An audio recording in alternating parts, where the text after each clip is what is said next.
Prophet Marshall Occurrence. So, I celebrate today.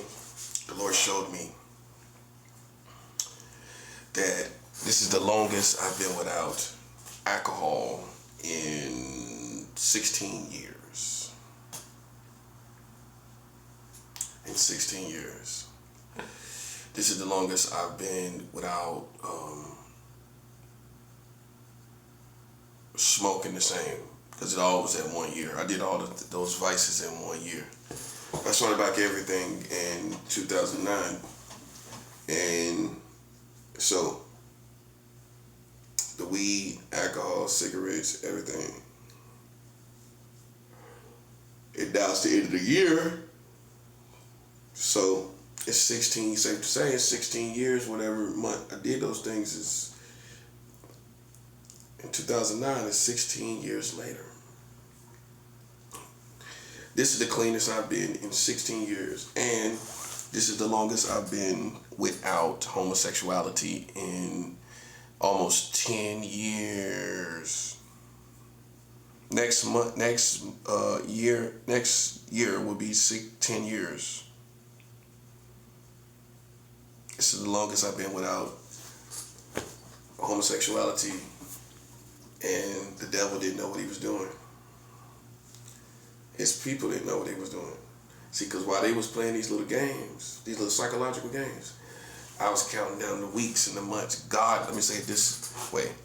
God was counting down the weeks and the month. The weeks and the months that now this is the longest I've been clean in over 16 months, 16 years. 16 years, just like that. So while people talking about gay, okay, when the last time you seen me with a man? This is the longest I've been without any homosexual activity. Do people understand that? This is the longest amount of time. There's been more than one time that I've been without it, right? This is the longest amount of time ever. Okay? So that's of last month. So while they was focused on this phone and me getting a new phone, see, they was too distracted with that I was back online and I was coming on the milestone. See, God knew what he was doing. God knew what he was doing. Now, it's the longest amount of time that I've been without homosexuality. Now God put me back into the loop of recorded videos and everything like that. See, I took my time because I was working spiritual warfare with Jamaica, South America, down in Colombia, and Peru even. And Egypt, I was working with Egypt, to the real Egypt, sending money to real Egypt and everything. So that's why I didn't buy a phone, you know what I'm saying? And I'm so glad I did it, man, because see, this is what separates the boys from the men and the girls from the women, man. Like, can you sacrifice these material things? Can you sacrifice these material things sometimes to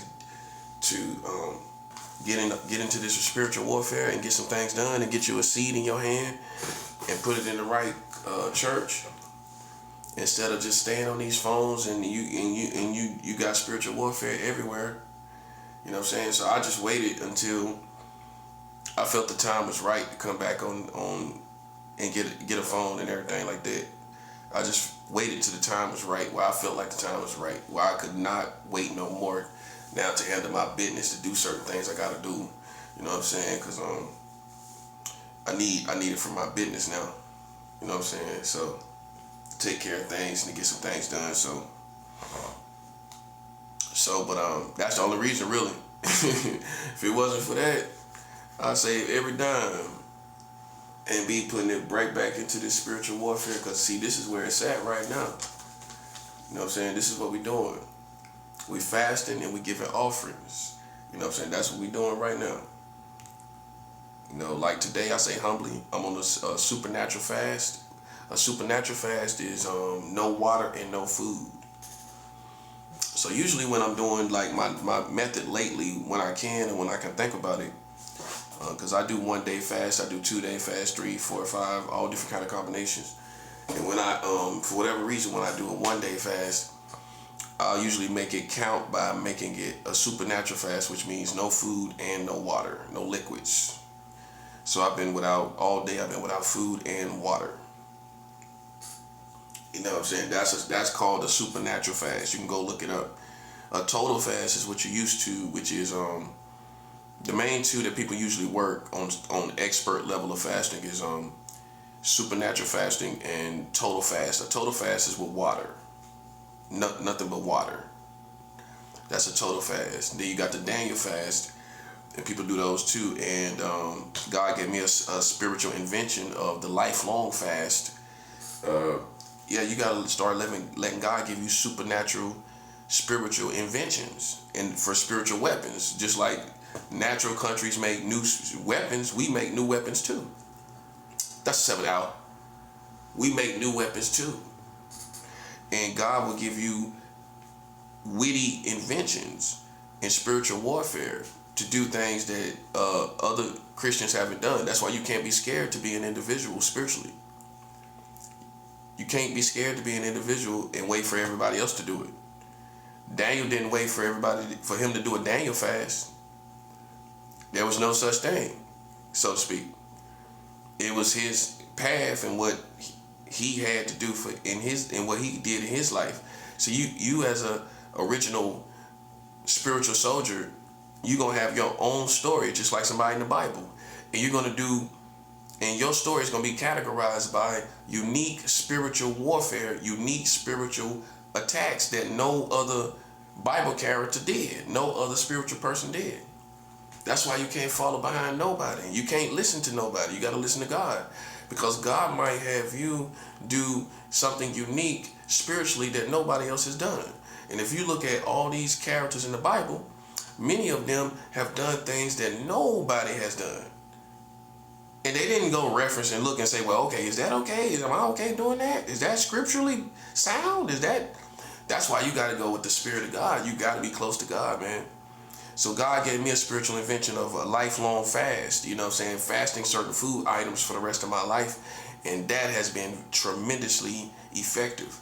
But to get the body of Christ to really follow along with that has been like pulling teeth, you know, but people respect it. I had one sister in Christ respected, you know what I'm saying? She liked it, she respected it.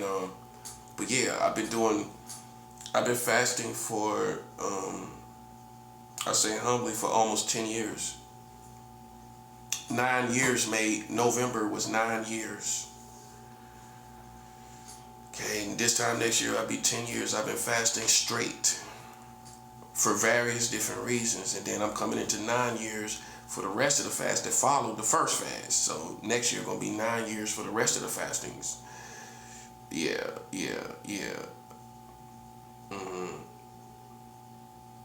Yeah, cause I started in 2016, then 2017, the next following year I was doing a whole bunch of different fastings. Yeah, that's gonna make 9 years. And then next year, 2027 will make 10 years for the other fasts. Yeah. So, you know, I've been fasting literally for like 9 years. And see, what this does is keep you accelerating spiritually. I'm accelerating spiritually. It's like traveling in space. You keep going and going and going. You're constantly moving. You know what I'm saying? So that's why the spiritual invention of lifelong fastings have been very tremendously effective. Man, my spirituality is on a whole nother level. But am I trying to convince everybody else to do it? No, I just try to put it out there and let people know that they can do this. But if they choose not to, listen, hey, what can I do? Because I'm not saying you got to do it, but just like a military, I mean, if you got new weapons, you got new weapons.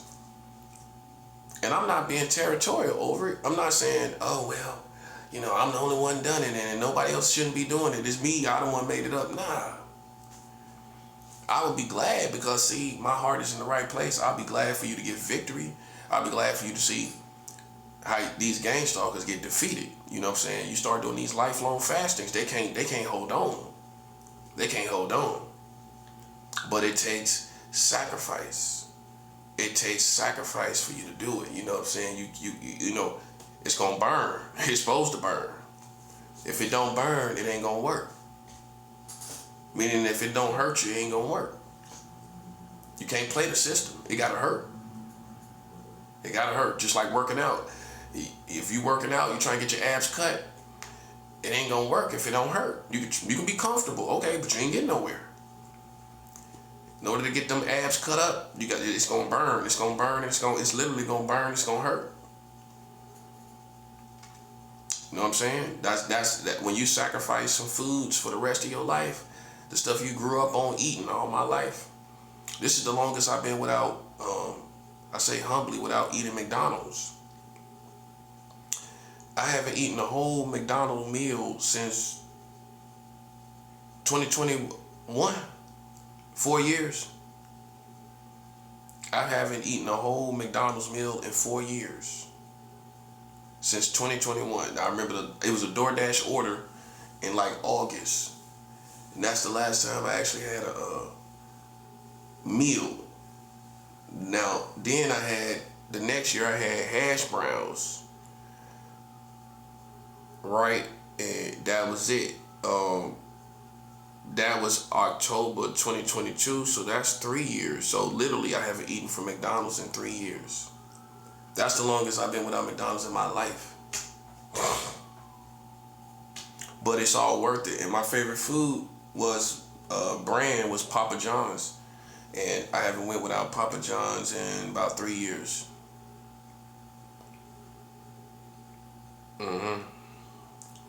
So I haven't eaten no Papa John's brand, no food, no breadsticks, no nothing from Papa John's. And everybody know how much I like Papa John's. And but with this level of warfare, it was just a matter of time for all of that to be sacrificed, because it's gonna burn. I'm gonna find whatever can burn and I'm gonna sacrifice it. See, when you sacrifice, they can't sacrifice you, because you beat them to it. Let that sink in. I've been sacrificing so much, ain't nobody can sacrifice me, buddy. It's too much power over here. You know what I'm saying? You start sacrificing your favorite food. It's no game in that at all. You ain't eating at Burger King no more. You ain't eating at McDonald's. And look how young I am. I loved all that kind of food. Them Whoppers, them chicken sandwiches. Especially them chicken sandwiches at Burger King. Them original chicken sandwiches. I liked all that stuff. I got to the point I started eating 2 at a time. 2 of them at a time. I started eating 2 at a time. Yeah, man. You gotta sacrifice in order to get this stuff done, the spiritual warfare done. And you gotta sacrifice money. That's what I'm talking about right now, is sacrificing. You have to sacrifice money. You know what I'm saying? I could have been had clothes. I could have been had nice flashy clothes and dress shoes and updated my wardrobe to my age in my 40s. But I've been sacrificing so much, I haven't even updated my wardrobe to my 40s, because I don't want to wear Timbs and jerseys all my life. You know what I'm saying? But to me, it's a sign of being poor. Like you get what you can. You get what you can get your hands on. You know what I'm saying? But this ain't the kind of stuff I want to wear no more. I done outgrown this as a person. I want to wear, you know what I'm saying, nice designer clothes like slacks and button-up shirts and loafers, not sneakers all the time. I want to wear loafers and things like that, dress socks and stuff out there. You know what I'm saying? Because I'm in my 40s now. I don't want to dress like no sports and hoodies and all that kind of stuff. Nah, I'm too old for that. It's not that I'm too old. It's that I want to wear new stuff. new kind of style of clothes. You know what I'm saying? I don't want to wear jerseys all my life. You know what I'm saying? Sport clothes all my life. Now I can see if I was an athlete, that'd be different. That's more like uniform and war and all of that, and but if I'm not an athlete, I want to switch over to slacks and button up shirts. And I could have been done that, you know what I'm saying? But my wardrobe is not caught up to my age, you know what I'm saying? Because I'm sacrificing so much. I've been sacrificing for years. Since 2023. Since 2023 officially, like just consistently. Hundreds. I could have been got slacks and button up shirts with hundreds of dollars, and I could still had that stuff. But multiple pairs of shoes, multiple pairs of dress shoes, I could have been had all of that kind of stuff. And but I had to sacrifice to get this to this level, man. You know what I'm saying? Nobody else wasn't gonna do it. The body of Christ they not focused on the right direction. That's why now my prayer point is gonna be the body of Christ worldwide to just realize, America's the enemy. You know what I'm saying? That's gonna be my prayer point going into 2026. I think that's what's gonna do it, because it's just no way you can reach all. Cause some Christians ain't even on YouTube. That's how disciplined they are. They don't want nothing to do with YouTube. They don't want nothing to do with the internet. So the best Christians, I'm gonna keep it 100. I'm gonna be 100 with you. The best ain't even on YouTube, because it's just too many snares and distractions. It's just too much stuff on the internet that they don't even want to be on the internet. So it's some people out there that's our brothers and sisters. You won't never see them on YouTube. You ain't gonna never see them.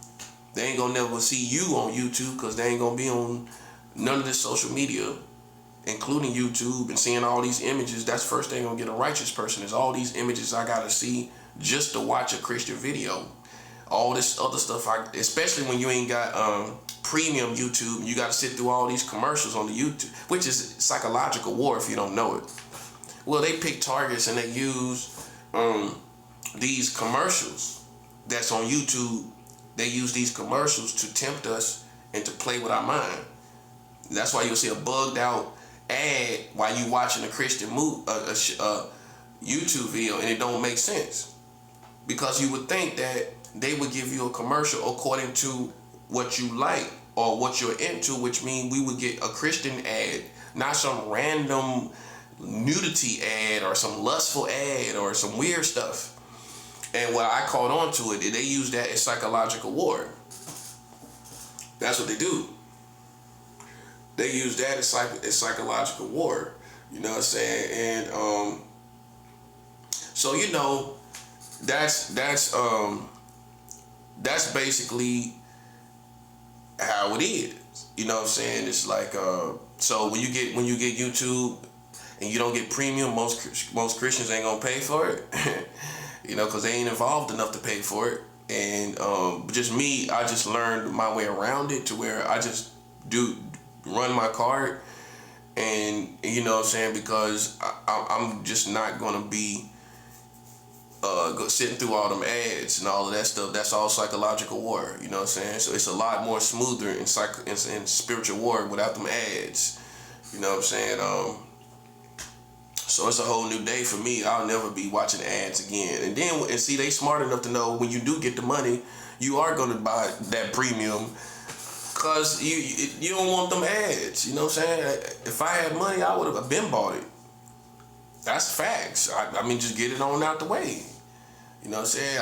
Why not? I mean, so the only reason I don't really have it is because I ain't got the money. Because I'm the type of person, I just go ahead and put that money on out there and just take care of that. So I won't be having to just duck these ads and keep moving and doing, nah. You know what I'm saying? I just ain't got it right now. That's it, you know what I'm saying? But I always put my money where my mouth is. If it's something important to me, if I'm on YouTube especially, I'm going to just go ahead and pay for it, because I'm on there anyway. It's an investment, you know what I'm saying? That's where I'm at. And so for your spiritual warfare, you should be getting premium YouTube just to avoid the ads. You know what I'm saying? This is part of it. And when you go on Facebook, clean up your Facebook. Start blocking some of them ads that they be putting up, them pop-up ads. Don't just stroll past it or exit out. Or nah, go back to it and block it. That's what I do. Cause it's spiritual warfare. It's psychological war. You go on Facebook, you see all these random posts and it's bugged out. It's like it's some weird stuff. And if you're a high target, they gonna look at stuff that triggers you about your past and all kind of stuff like that. And they gonna study you to figure out all your past and everything. And you're gonna be getting these ads according to your past, according to your life and things you've been through. And you need to block it every time you see it. Block that stuff. I don't block so much stuff, man. It ain't funny. You got to. As soon as you see it, block it. And if your friends are all got all this crazy stuff on their YouTube, and for me, if in my life right now, I don't want to see a lot of family oriented stuff. So if it's a whole bunch of people interacting with their family, that's not my season right now. I'm keeping 100.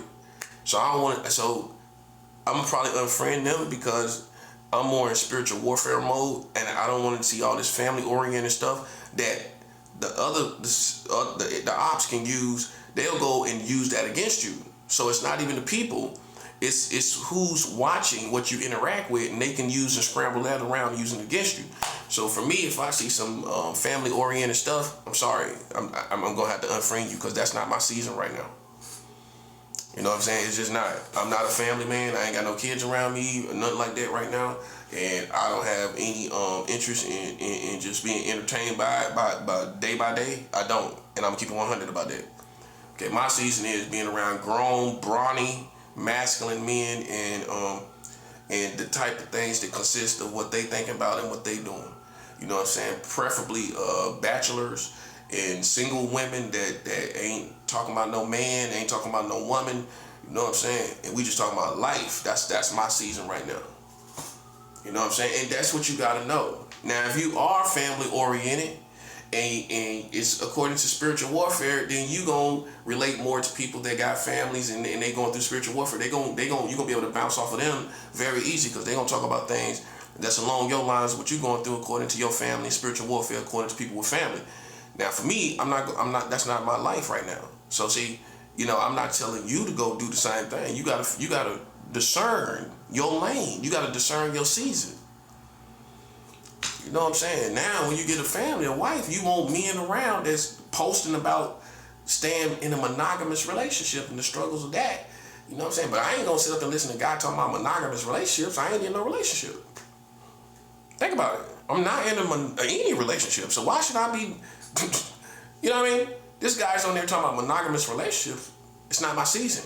So you gotta have your Facebook so clean, it's according to your season.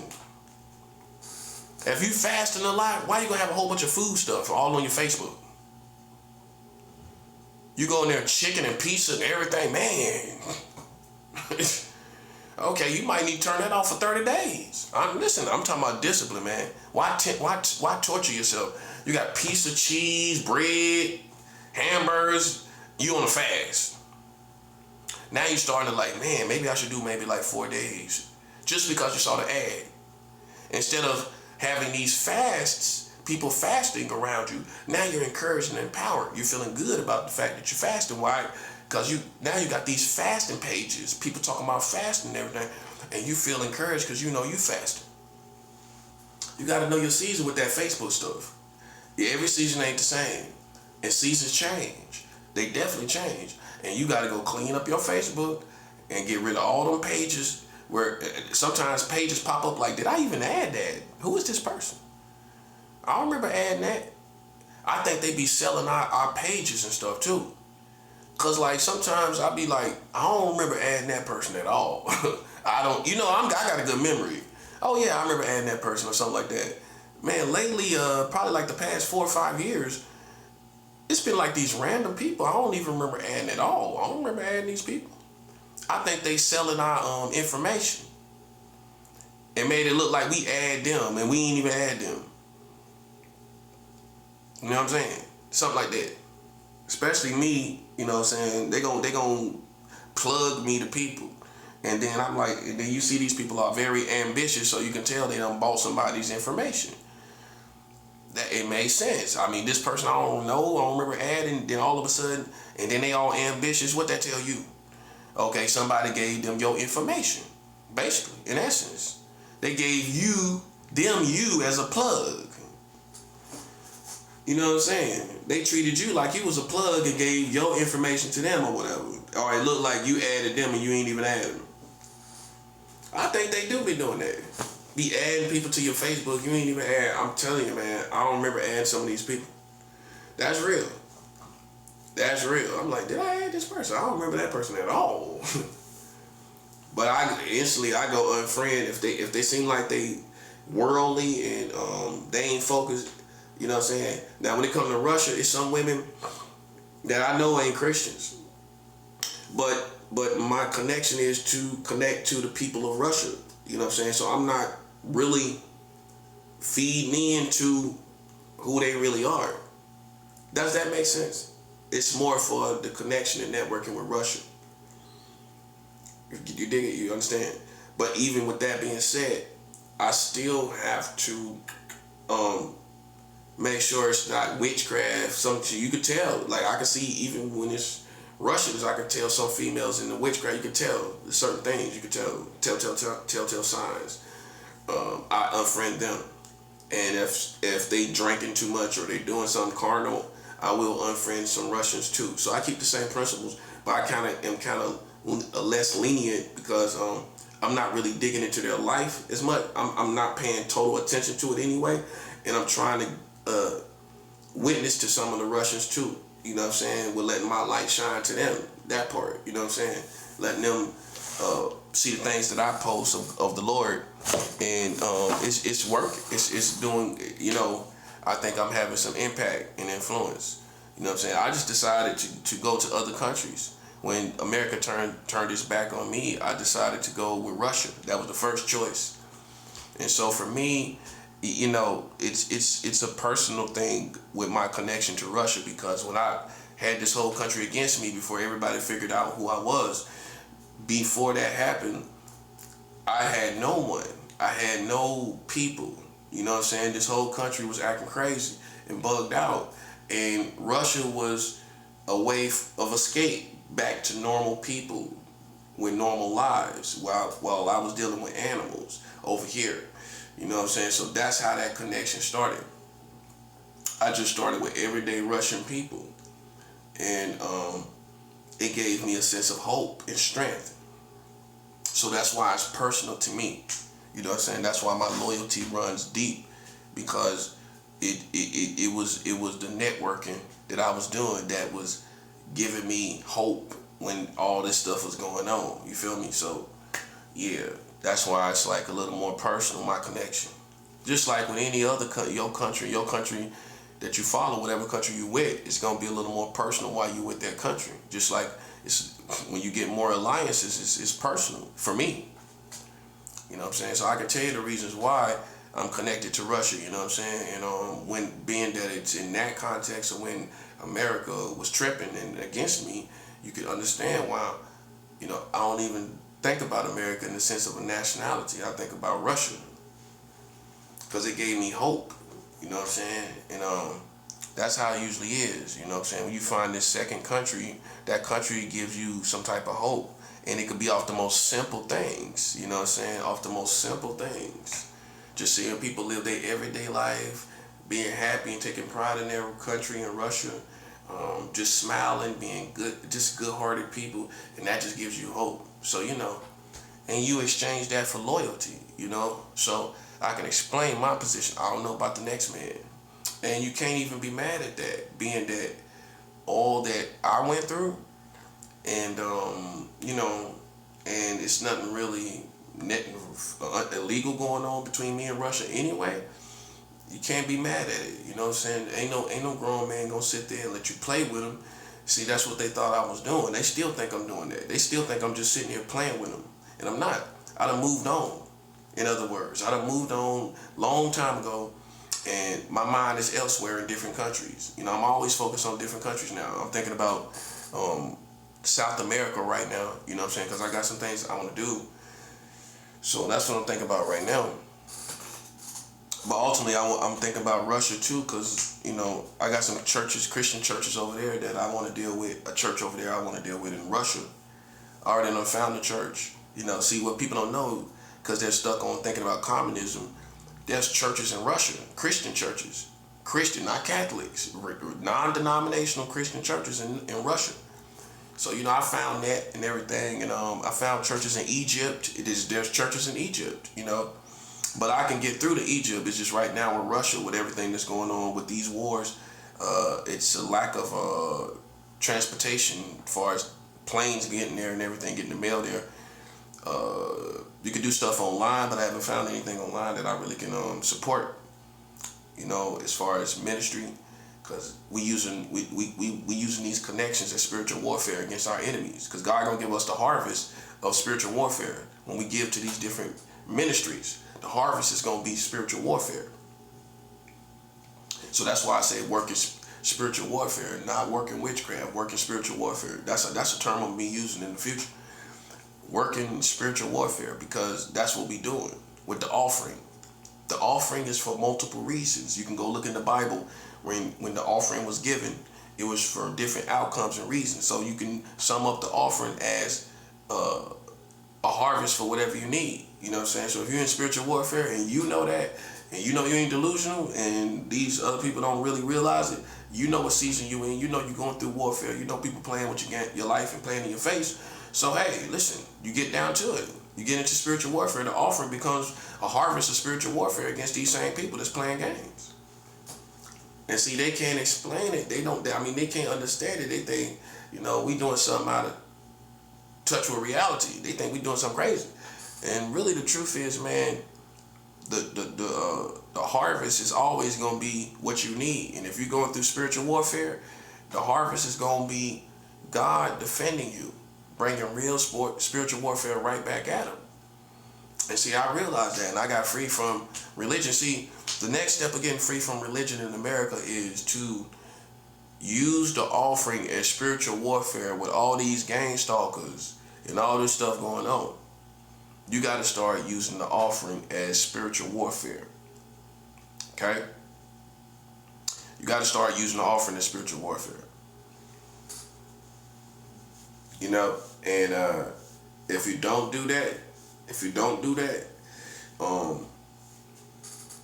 you're gonna be deceived. You ain't gonna get that much victory. You can get it, but you're gonna be more victorious if you understand the season that we live in. Back to seasons. Seasons change. America has become the enemy against Christians, and I know that's a hard pill to swallow, but it is. That's what it is. By their free will, they use their free will to be against us in organizations and everything, all of that, police and everything. Okay, so we don't trust nobody no more. You know what I'm saying? So with that being said, the offering is gonna be for our needs of these people playing games. You know what I'm saying? And you know, but you gotta have your mind in the right place, because when you send that out, the offering out, you know, you need to be ready for that to be the harvest, to be the attacks against these people. You gotta change your whole mind. And that's the part that a lot of Christians haven't done yet in America. They ain't updated themselves on the times we live in. You know what I'm saying? That the offering is spiritual warfare right now. Right? That's right now. That's what it is. That's what it is. Because that's what we need. Right? Okay, so then what you think the harvest gonna be? Something random? No, it's gonna be according to what you need, man. God ain't gonna give you no random stuff and then you going through spiritual warfare. You going through spiritual warfare, the harvest is gonna be an attack against those enemies. That's what it's gonna be. Okay? So, for me, I'm dead focused. You know what I'm saying? Like I said, I've learned to be like Jesus and I learned to be like David. And see, American Christians will say, well, you know, you're supposed to just be like Jesus. Well, then make it make sense when we read these scriptures and we not influenced by these other people. We're going to be influenced by all these other authors of the Bible. We're going to be influenced by Peter. We're going to be influenced by all these senseis in the Bible, including David. And David is the number one tactician on earth until Jesus fights the war on earth physically. Does that make sense? I put it like this. David fought physical wars on earth, physically, down here physically, with strategies. David is who we look to give to where we can look on paper full strategies. When Jesus was here, he did not teach the warfare strategies, or did we see a blueprint to the warfare strategies. With David, you can see how he had to fight his son. He had to fight Saul. And you can see the man of God fighting real wars with real people. Okay? You didn't see Jesus fight real wars with real people, but you will see that in the future when he comes back and fight wars against the earth. But then by that time, it's over. You ain't gonna be able to sit there and take notes, so to speak. See what I'm saying? So you learn to be influenced by all these people in the Bible, and that's okay. You learn to be influenced by Solomon. You're influenced by David, Peter, Paul, all these authors. You're influenced by them. David too. And in the context of David, I'm going to use the warfare strategies that he used against Saul and he used against Absalom, his own son. You know, and I've been talking about this for a while. Man. You know, and so people are starting to wisen up. You know what I'm saying? David was a man of war. David was a man of war, and he is a perfect example of how the man of God is supposed to conduct himself as a warrior, a physical warrior fighting against physical people. David was fighting against physical people.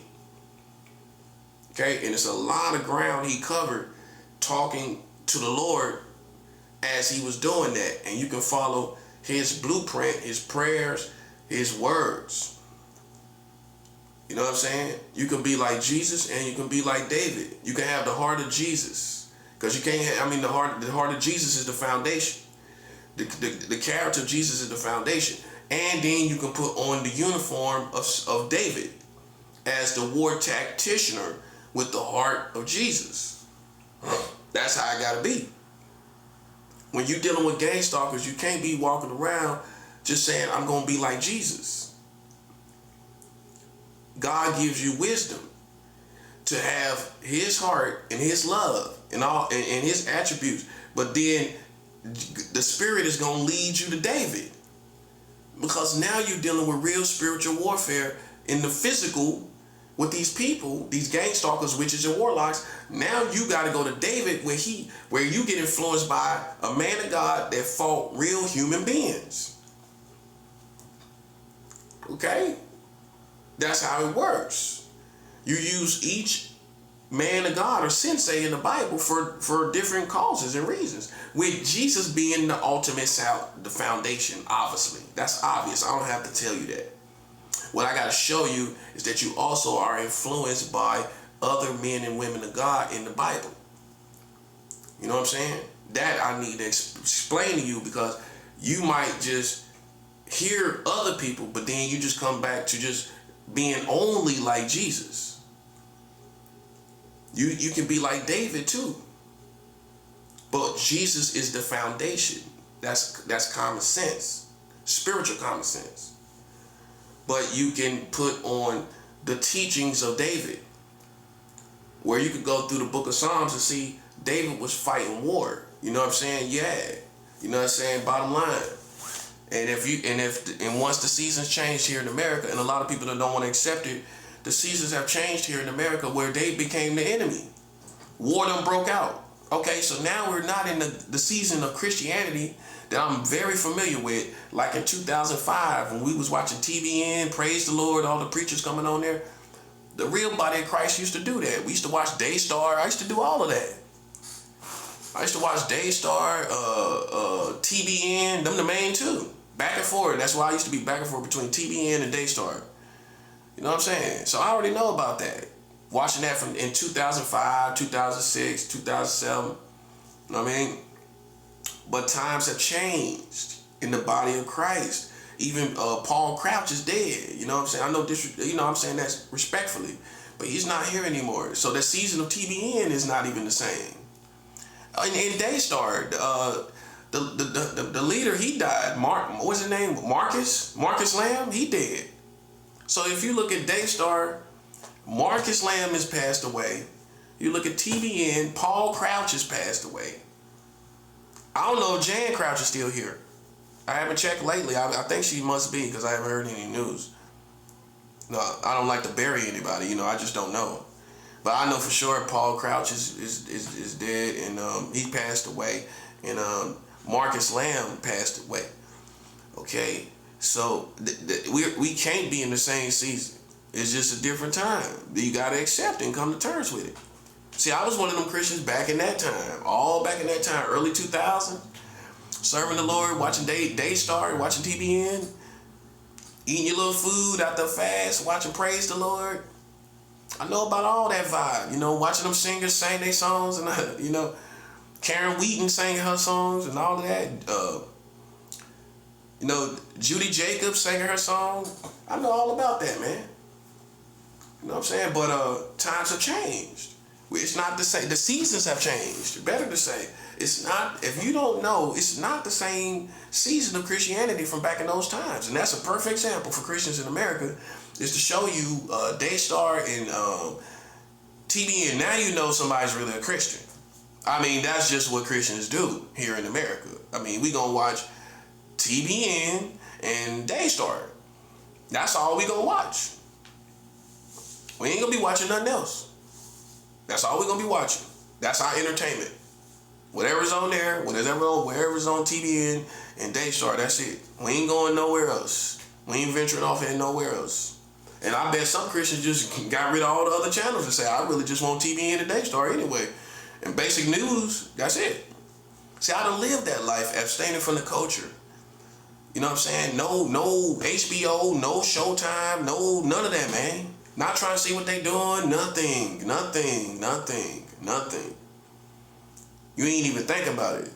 Matter of fact, you want to keep your mind on the Lord, so I done been that person that watched the same DVDs, watched the same VCR tapes, and it don't matter. I watch it 1,000,000 times before I go back to secular TV.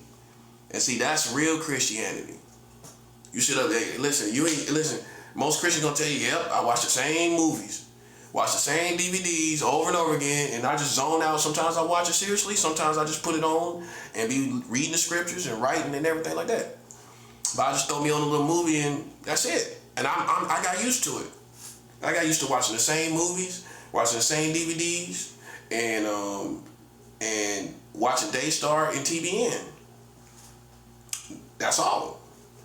Making my little music. I used to do that too. So making my little music and all of that, and that's what a Christian life consists of in America. Not all this HBO, all the Cinemax, and all this worldly stuff. We don't get into none of that. That's what you should expect of a real Christian.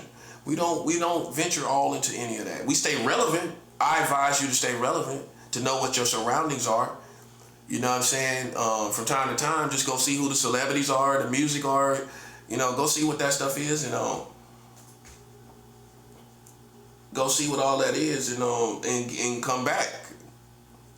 So you know your surroundings. There's nothing wrong with checking out your surroundings, don't get me wrong. But entertaining yourself, and what you entertain should only be good, wholesome teaching. Movies. And you ain't gonna find it really in the world these days. You ain't gonna find it. It's gonna be something that is contradicting to the word of God. That's all it is to it. It ain't no way in the world you're gonna sit up there and watch no HBO and say, oh yeah, I had a good time. Yeah, I just watched about 5 hours of HBO. Guarantee you with some contradictions. Come on, man. And you got them out there. You got Christians that's out there. See, you think that, oh, nothing's wrong with me watching it, and then I can learn from humanity right now. But that ain't really what it is, man. You ain't really just learning from humanity. You kind of getting entertained. You still got a hunger for carnal things. And see, in a tricky way, the more you feed yourself righteousness, you ain't gonna want nothing else. You ain't gonna want no worldly stuff. You gonna know you're going too far. Every once in a while, I might have something in my mind or my spirit, but trust and believe, I ain't gonna stay fluctuated over there. I ain't gonna just dig in and indulge in anything that's ungodly. It's gonna make sense. You know what I'm saying? I don't condone doing that. You know what I'm saying? That's why the struggle is it's hardcore when it comes to abstaining from the culture. That's one of the biggest problems that people have is the culture. And how I know? Because I'm a prophet. And I still struggle with it. It's an ongoing struggle. It ain't gonna ever stop. Because you're a part of this culture. You know too much about it. So if they come out with a new movie, a reboot, oh man, I want to see that. Your flesh is like, oh, I want to see that, man. A reboot to the car wash? Oh, I want to see the new car wash. Think about it. You're going to want to see the new car wash. Oh, they made a new Sparkle movie with Sparkle? Sticks and Sparkle? Oh, they got a new one? Man. Oh, they going to do a reboot of Good Times? How hard is it going to be for you to not to watch it? A reboot of Good Times? Wow. Who that's going to be? Who going to be in there? See that? It's going to be stuff that pull at you with them reboots. That's what's going to get them reboots and them new movies, them spin-offs and all of that. Okay, you think you got everything mastered because you don't really like that new stuff, but when they hit you with the spin-offs and all that, you're like, ah, man, I kind of want to check that out. Your flesh don't want to check it out, man. I'm telling you, I know, man. I'm being 100. I'm being transparent. And you could be a very righteous person, and they gonna make something that you gonna want to watch. I'm telling you. Come on now, be 100. That's how you gonna get better. You're gonna be 100. Don't act so righteous and then you lying. You lying on yourself now. They can make a movie that you want to watch. Okay, they can make a movie that you want to watch. Okay, and when they do, you gotta tell yourself. You gotta tell yourself, oh, nah. I see it. I see that. I see that. Now the curiosity gonna pick up, right? Okay, but I ain't gonna go actually watch that movie. That's the sacrifice you gotta pay. And like I said, I'm being transparent. I go through it. You know what I'm saying? You might see an artist or actor that you like, and they made a little podcast interview. Boom, you want to go see it, don't you? One of your favorite actors done talked about a podcast. They done did an interview on the podcast. You want to see the whole thing, don't you? Come on, let's keep it 100. It's something you want to see that they just made. You know what I'm saying? And you know, you thinking, man, it's gonna be like that's like your brother, your sister. You want to just check them out and see where they at, right? That's what I'm saying. That's what I'm saying. Okay. So I'm just talking to the body of Christ in general. And some people might have mastered it, so I'm not necessarily talking to you necessarily. You know what I'm saying? But then that might not be your season where you know, it might be another season where something come, you know what I'm saying? God forbid, but you know, you gotta be ready to abstain from these different culture, these movies and all this stuff. You know what I'm saying? We gotta stay like this because see, what is going to really give us the upper hand in winning this war, the secret sauce is purity. That's the secret sauce. And the secret sauce consists of the ingredients of that purity consist of abstaining from the culture. You have to abstain from the movies, the music, the culture.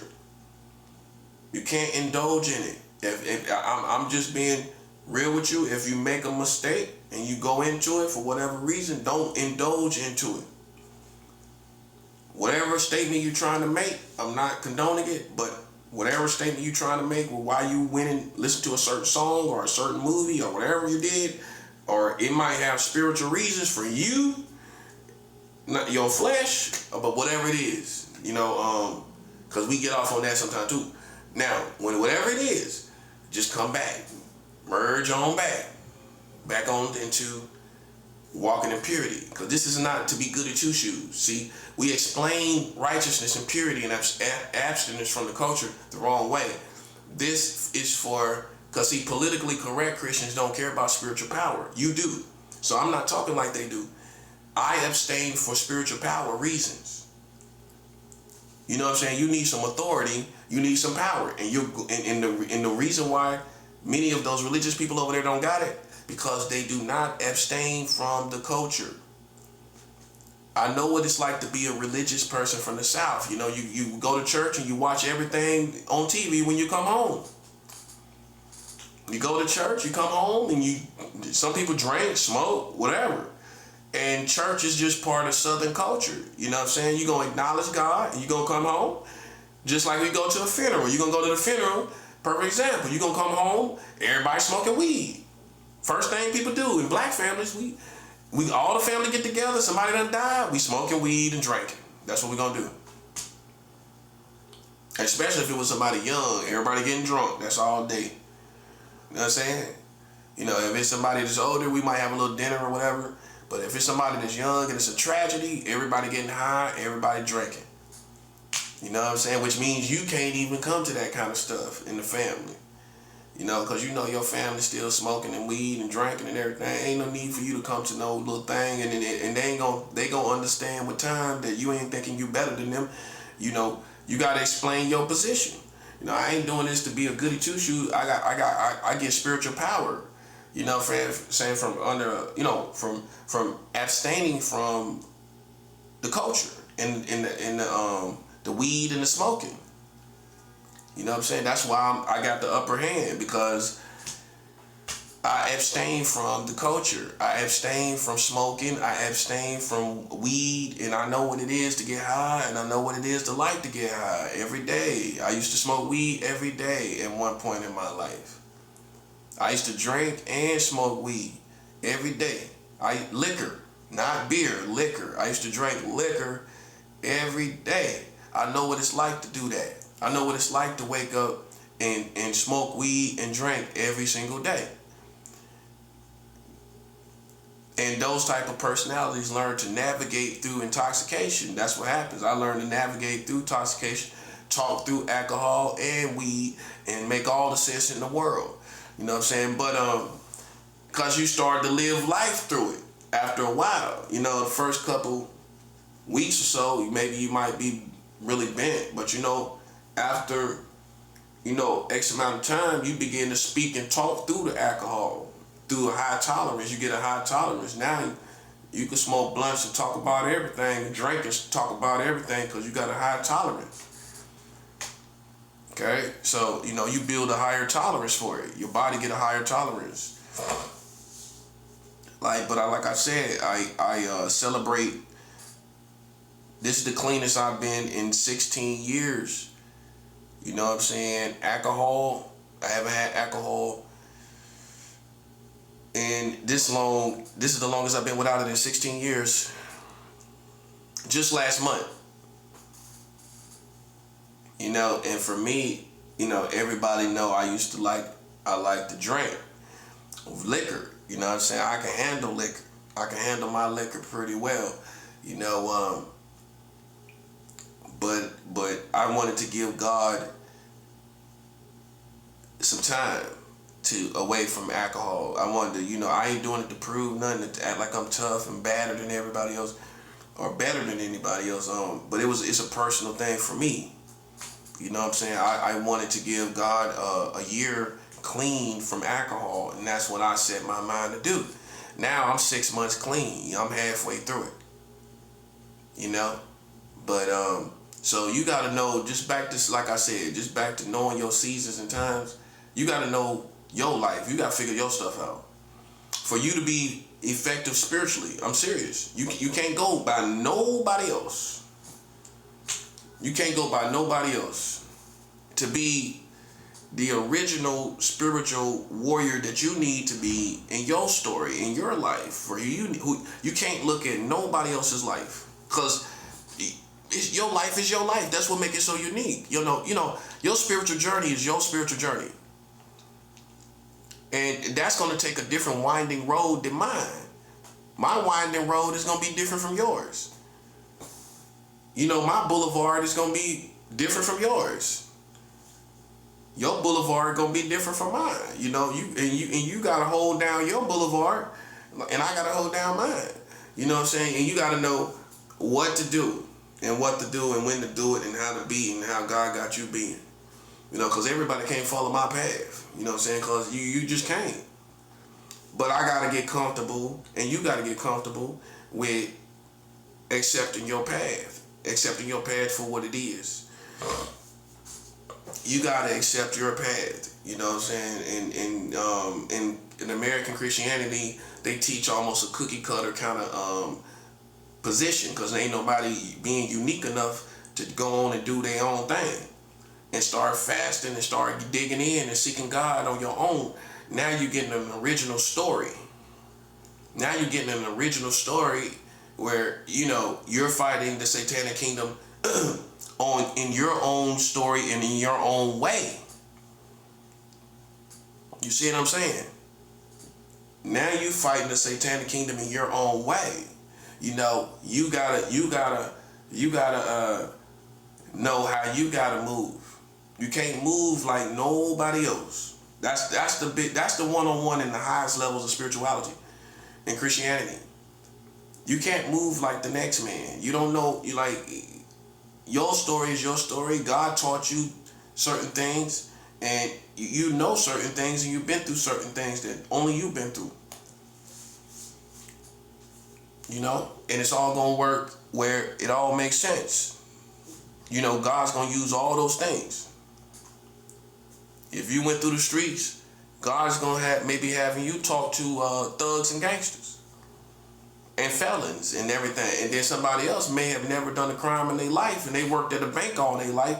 So you around those with integrity. You minister to honorable people with integrity that ain't never done a crime in their life, and you're gonna be more effective because they gonna have more respect for you than maybe me, because they might see me as a delinquent, but I'm not. But you know, you done felonies and things like that. They feel like you ain't their equal, you know, and so you can't really reach them. And then somebody else that ain't never done no felonies and everything like that, you know, they can reach them. Now for me, you might not be, you know, if you worked at a bank all your life, a felon can't relate to you as far as information and testimony, but your anointing can be so powerful that you affect them anyway. See, that's why I believe in elevating your spirituality, because then it's not just your testimony and just the lane of where you came from spiritually, you know, or naturally before you became a Christian. You ain't just, now you're out the box of even just talking to those particular type of people. Now you're so high in spiritual power, you talk to anybody, the government, everybody. See, and that's me. That's why people trip off of it, because you think I'm supposed to be limited to one type of life, or a walk of life where I should only be talking to ignorant people, thugs and gangsters, or hustlers and stuff like that. But then you see me talking politics and everything, and then people think you out of pocket. But when the power on your life is so strong, you're forced to talk about God is going to use you in all these different places. The more powerful you become, that's what's going to happen. So that's why I teach spirituality, abstaining from the culture and abstaining from cigarettes and alcohol and weed and all of that to grow in spiritual power. See, the religious Christian is not worried about that. The Catholics is not worried about that. In fact, just the religious philosophy and persona is not worried about that. They're not worried about that. They're just focused on having this certain morality, characteristic traits of morality, of good morality. That's all they're worried about. A spiritual person is trying to increase in spiritual power, okay? And in order to do that, you have to be pure and righteous, okay? You have to abstain from the culture. That's why nobody ain't got no spiritual power, because God ain't gonna pour it into you. If you are still indulging in the culture and indulging in the community, he's not gonna pour it into you. It's just, and that's the sad thing about Christianity in America. Nobody really has the anointing, the power that breaks the yokes, and the power that sets people free and cast out devils and raise the dead. You know, that's what the Bible, Jesus was raising the dead. You know, the reason why people can't do it because they still, the main number one reason is the culture. I'm telling you. It got everybody in America. It got everybody. It got old people too. They got their little stories they watch. And then especially now with YouTube and all these different apps, you know what I mean? You can go watch everything that come to your imagination. So the old people done got lost on them smart TVs. Yeah, put my story on. Go ahead, put my story on. Yeah, you know how to do it.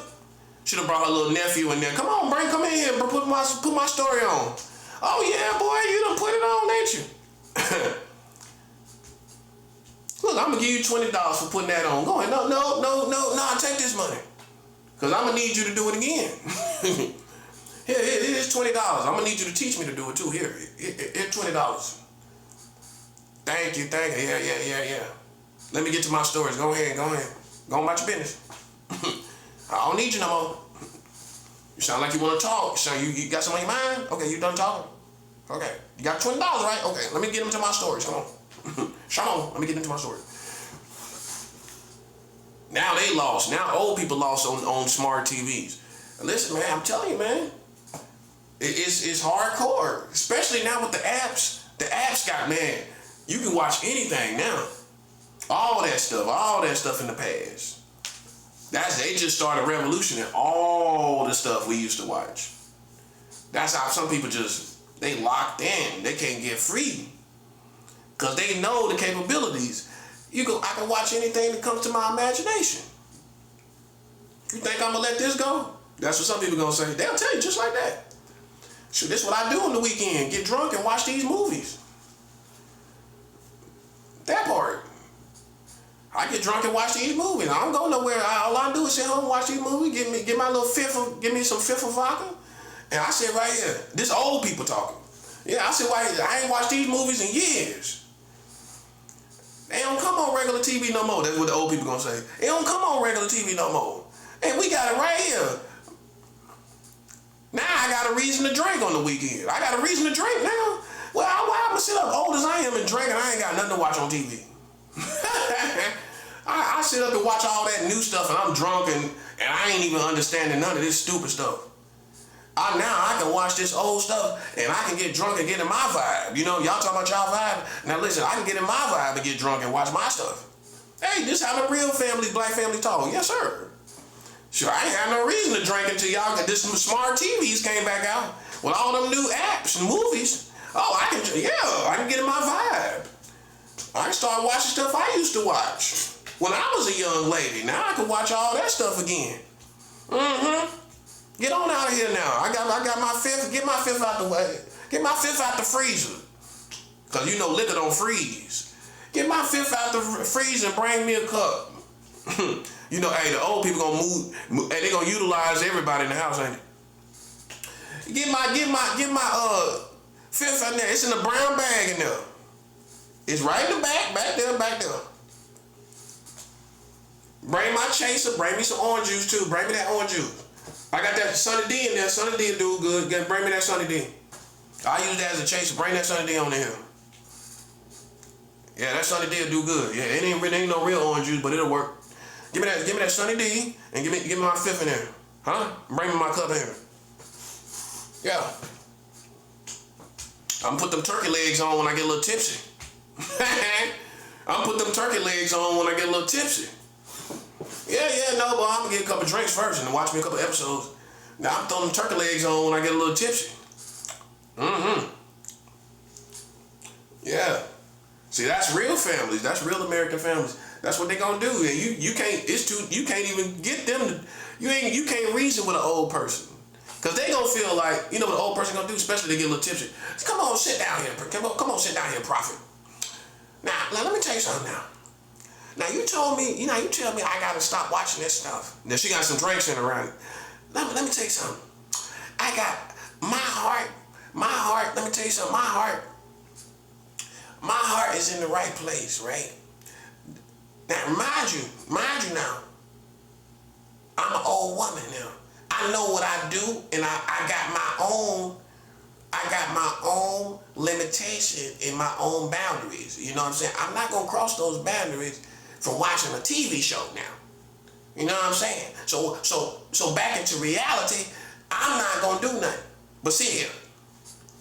You see what I'm saying? And have my drink and eat my turkey legs when I get a little tipsy. And that's all I'm gonna do. I'm just sit here. You know, I done had a couple drinks already. You know what I'm saying? And you say I shouldn't watch this at all.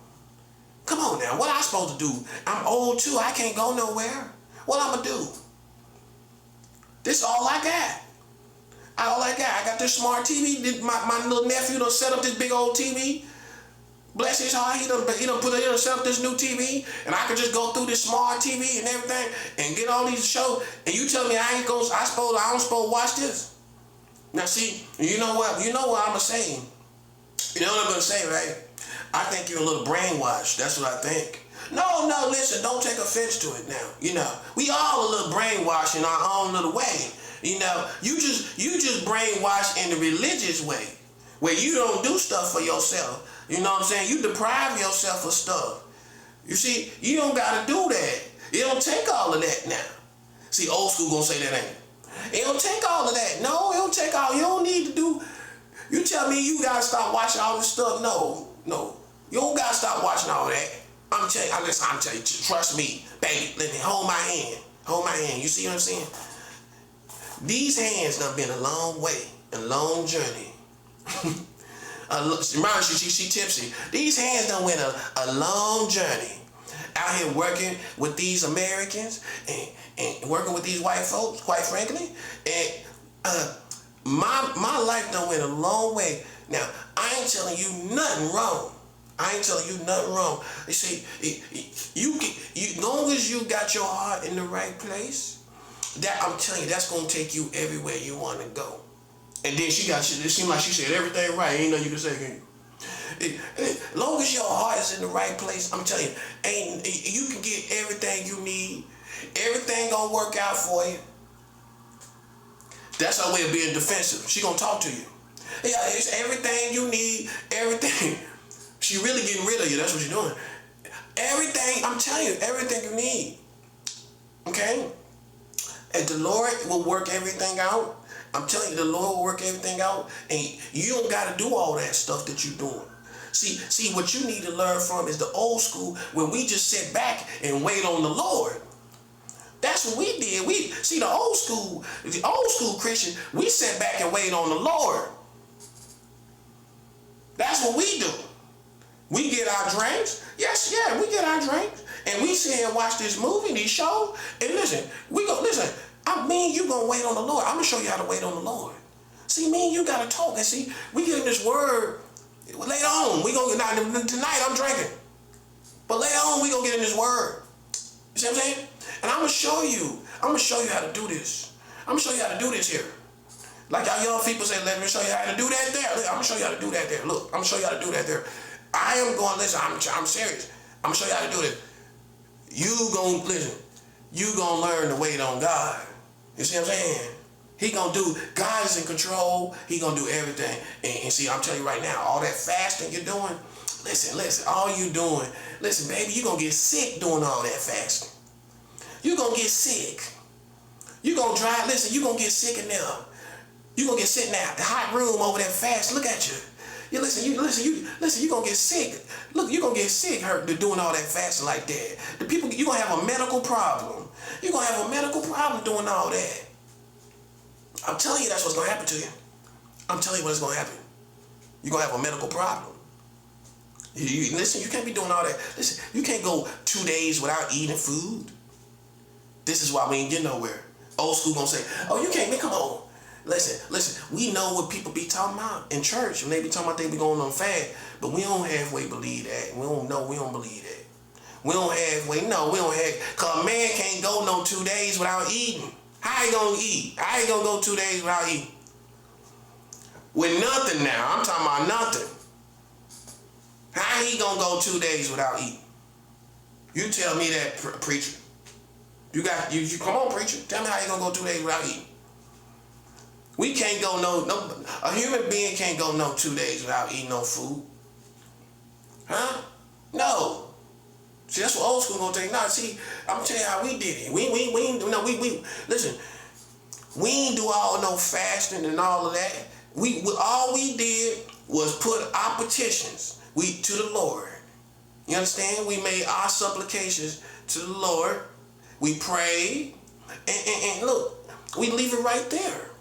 And then I come back into the real world where I gotta live on this. I gotta live down here on this planet, right? God don't have to live on the planet. I gotta live on the planet, so I gotta take care of myself. See, you know what I'm saying? And that's no disrespect to God. I gotta live here, right? And I gotta take care of my mental hygiene. I can't just sit up in the room and fast like you. She's gonna start comparing herself to you now. I can't sit up in the room and fast like you now. I can't sit up in there and don't watch no TV like you do. You sit up in there and you don't be and watch no TV or nothing. Hold up now, come on now. You see, I'm a woman that I know I got my taste and things. I like to treat myself. You understand me? I like to treat myself, but are you sick in life? You sick of life? That's what's wrong with you. You fasting so much, you sick of life, ain't you? Now, why you don't get in there and eat some ice cream and watch you a good movie? All that ice cream in there. We got 4 buckets of ice cream in that deep freezer. And I watch you. I ain't seen you eat none of that ice cream. Everybody else eating that ice cream back and forth all day. Why you ain't eating none, preacher? Why you ain't eating none, preacher? Huh? Why you ain't enjoying life? All you gotta do is get you a couple drinks and get you some of that ice cream. Do you know how I feel? Get you a cup of ice cream and then chill and sit back and eat that ice cream. You be a little tipsy. Come on, you don't know what you missing. You listen. You ain't enjoying the simple things in life. That's what they gonna tell. That old school gonna talk to you just like that, ain't they? You don't learn the art of enjoying the simple things in life. See why y'all be worried about everything and everything. Listen, I sit back and I enjoy me some vodka and I give me some ice cream. And I sit there with my ice cream and I might put some little nuts on it, you know what I'm saying? You know, soak up the alcohol, you know what I mean? Hey, she sound like a thug when she get a little drunk. Hey, put a little peanuts on that alcohol, you know what I mean? Put a little peanuts on the ice cream, you know what I mean? You get to know what I mean out of that, you know what I mean? A little bit of peanuts on that ice cream, you know what I mean? And I'm gonna sit back and I'm listen. I'm gonna let the Lord do what He do.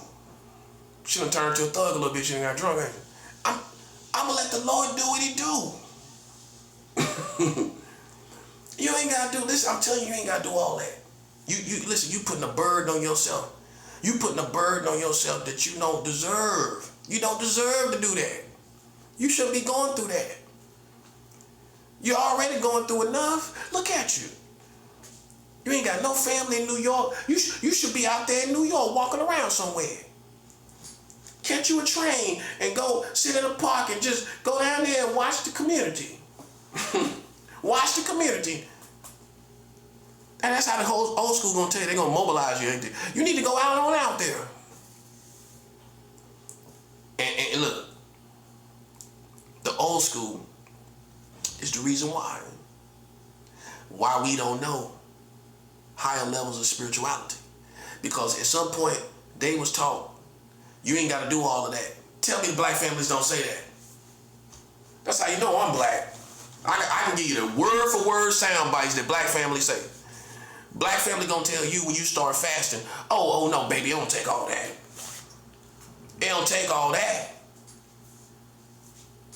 It don't take all that. You ain't got, they'll start thinking you crazy. When I started fasting, my family thought I was crazy. When I first came to Christ, I would stay in my room and be fasting, and I don't come out to eat. You know, the sun up, sun down, and ain't nobody seen you. They start thinking you crazy, bro.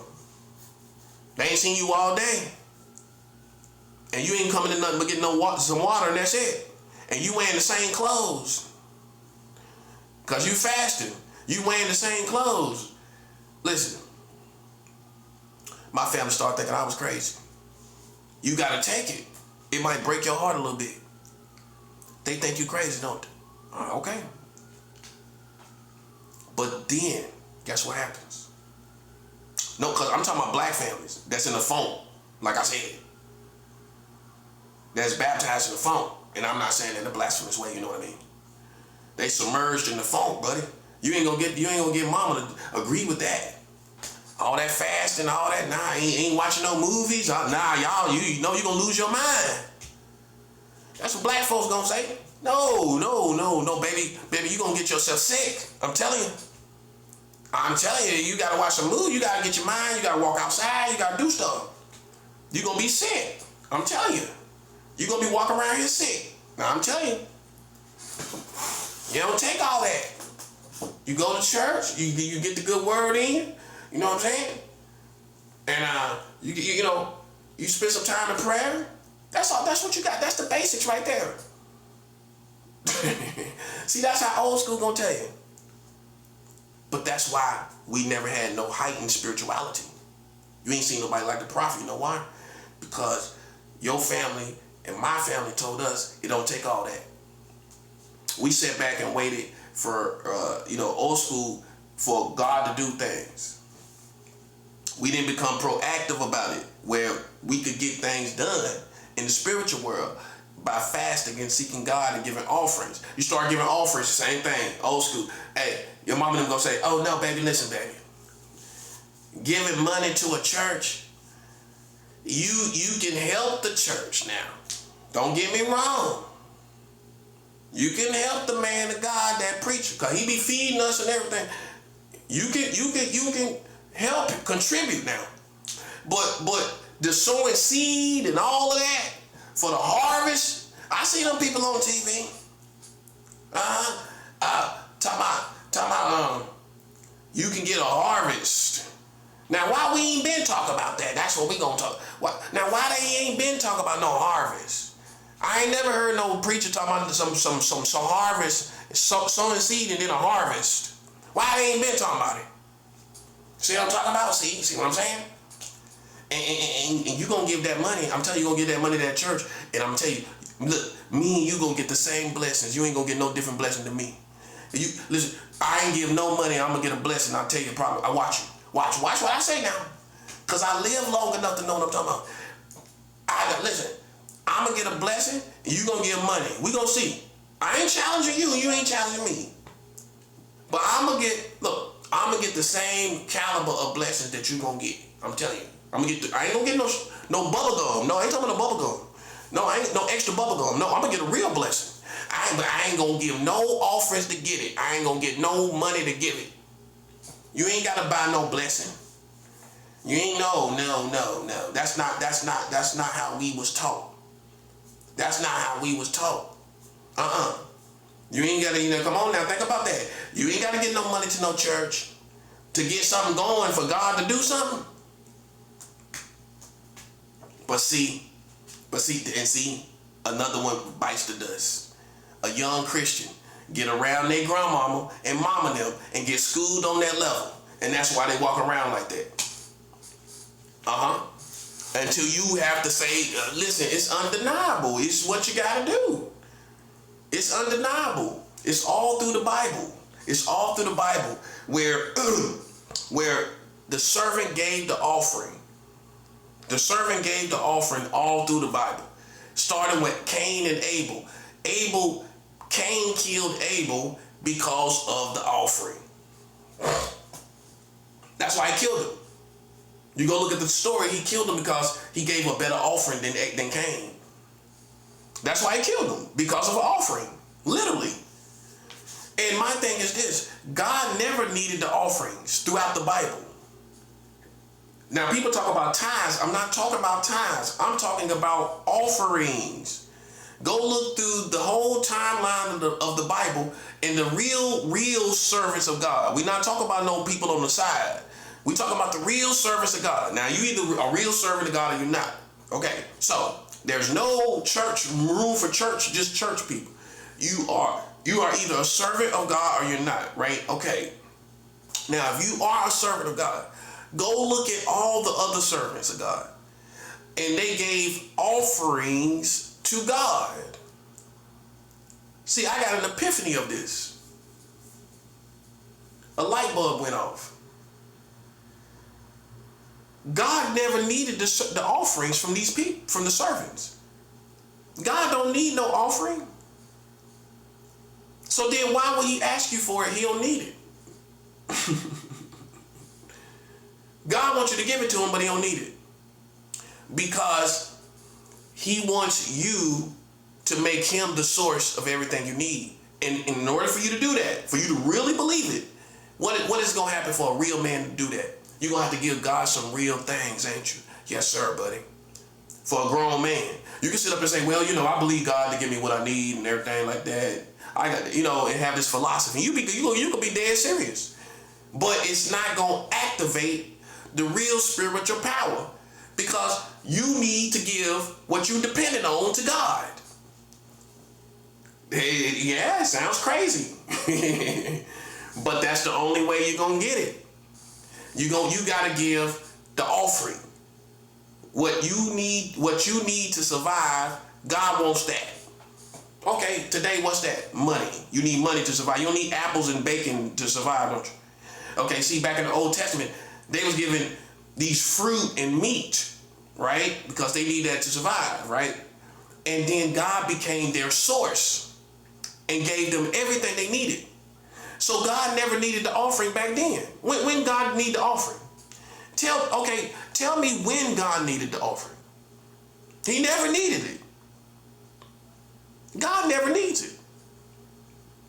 So then what's the point if he don't need it? The point is for you to make him the source for everything you need. And how we know that for sure? Without a benefit of the doubt. Without a shadow of a doubt. How we know for sure is you give him what you need to survive. Okay, I need this to survive, but God, I need more than this, so I'm going to give you what I got. And then God said, well, listen, I can give you anything you want. So how can I tap into that? I'm gonna give you an offering that is a sacrifice to make you the source of everything I need. And the only way God knows for sure that you have made him the source of everything you need is for you to give him what you depend on. Ain't no other way to figure it out. Anybody can talk a good game. Yeah, I believe in the Lord to give me everything I need. Oh, okay, let's put that to the test. How we gonna put that? See, there's a test even with that. You ain't think it was a test to see if you believe it, that God will give you everything you need. Oh, it's a test. You know what the test is? Give me what you got. Give me what you got. Everything you got. You want me to do this stuff? I can do anything. You just gotta unlock it. How you gonna unlock it? By making me the source, and that's gonna unlock it. How do you make me the source? You gotta give me what the source is that you depend on. You gotta replace the source with me. The source is the money. The source is the food. Give me that, and I'm gonna be your source and give you everything. All you gotta do is come from among them and stop making money your source and give it to me. And now I'm gonna be your source and I'm gonna give you everything you need. See that part? And how is it a false teacher when the offering is in the Bible? The offering is in the Bible, not the tithe. You're talking about the tithe. That's how I know you're religious. That's how I know you know the Word of God. The offering is all throughout the Bible. Explain what it is. Explain what the purpose is. That's 7th hour. Explain what the purpose of the offering is. You can't talk about it intelligently, man. That's what I'm trying to show you. Then tell me what the purpose. God never needs the offering. Let's cover that part. God never needs the offering. So what's the purpose? That's what I'm saying. This is why the devil fights this so hard. I'm telling you. Because if you learn the art of the offering to make God your source for everything, it's no way you can prove it until you start giving offerings. Until you start fasting. This is why he hates fasting in the offering. People gonna say, you don't need to fast. That devil gonna come to you and your family. Oh, he gonna use people in your family. You don't need to fast, buddy. Listen, you tripping. You tripping, man. Listen, I'm telling you, man, you done got brainwashed. Hey, people gonna tell you, oh, man, listen, man, you done got brainwashed, bro. No disrespect, but, bro, come on, man. You ain't even eating no more, man. Come on, bro. Wake up, man. He gonna tell you, hey, black folks gonna tell you, come on, man, you wake up. Man, you getting brainwashed, man. Come on, man. Come on, man. I feel sorry for you, man. It's hurting my heart for you to do this stuff, man. Hey, I guarantee you somebody right now, Christian, right now, and their family going through this. It's hurting my heart, man. See you like this, man, and the family here and everything. And we had good time eating that good food. You wasn't even in there. You was in there in the back room, man. I feel sorry for you, bruh. You don't got to do that. You don't got to be fast to like, I feel sorry for you, man. My heart break for you, man. For real. I love the Lord, too. I love God, too, man. Listen, man, do you believe me? I love God, too, man. Yeah, I ain't got to do that. You ain't got to do that. Your whole family going to be coming at you like that. The devil ain't got to do nothing. He going to sit back, yeah, watch. They going to get him. Yeah, man, you ain't got to do all that, man. Come on, man. Stop tripping, man. Come on, man. Come on, man. Stop playing. I want my cousin back, man. I want my cousin back. Hey, that's your cousin talking about he want his cousin back. I want my cousin back, man. My cousin that love to do stuff and play. You can't even play basketball fast like that. I want my cousin back, man. That's all I'm gonna say today. I ain't going no further, man. Cause I know how you are, man. I don't want you to get offended, man. Listen, man. That's all I'm gonna say. That's all I'm gonna say, bro. Like I say, I want my cousin back, man. I want you to come here and eat some of this food with us and watch these movies. Watch the game, man. Come on here. You ain't even watching the game or nothing. Look at you. Man, come on, man. You don't even, listen, man, you don't even know who's who anymore in football. You can't even tell us who's who in football anymore. You done been over there doing that stuff so long, man. Listen, it's all kind of bad talent over there now, man. All these dudes and everything. You don't know nothing about it, man.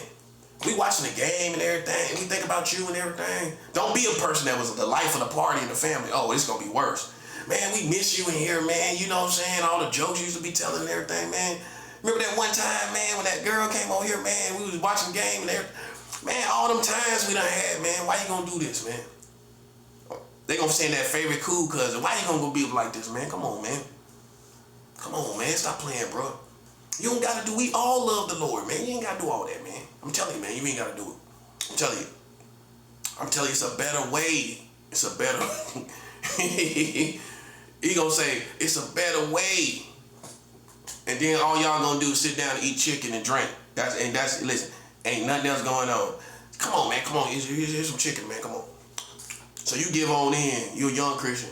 Come on, man. Here, man. You want a drink, man? Hey, pour him a drink, man. Pour him a drink. Well, I don't really drink. I mean, I see in the Bible, man. You can drink. Come on.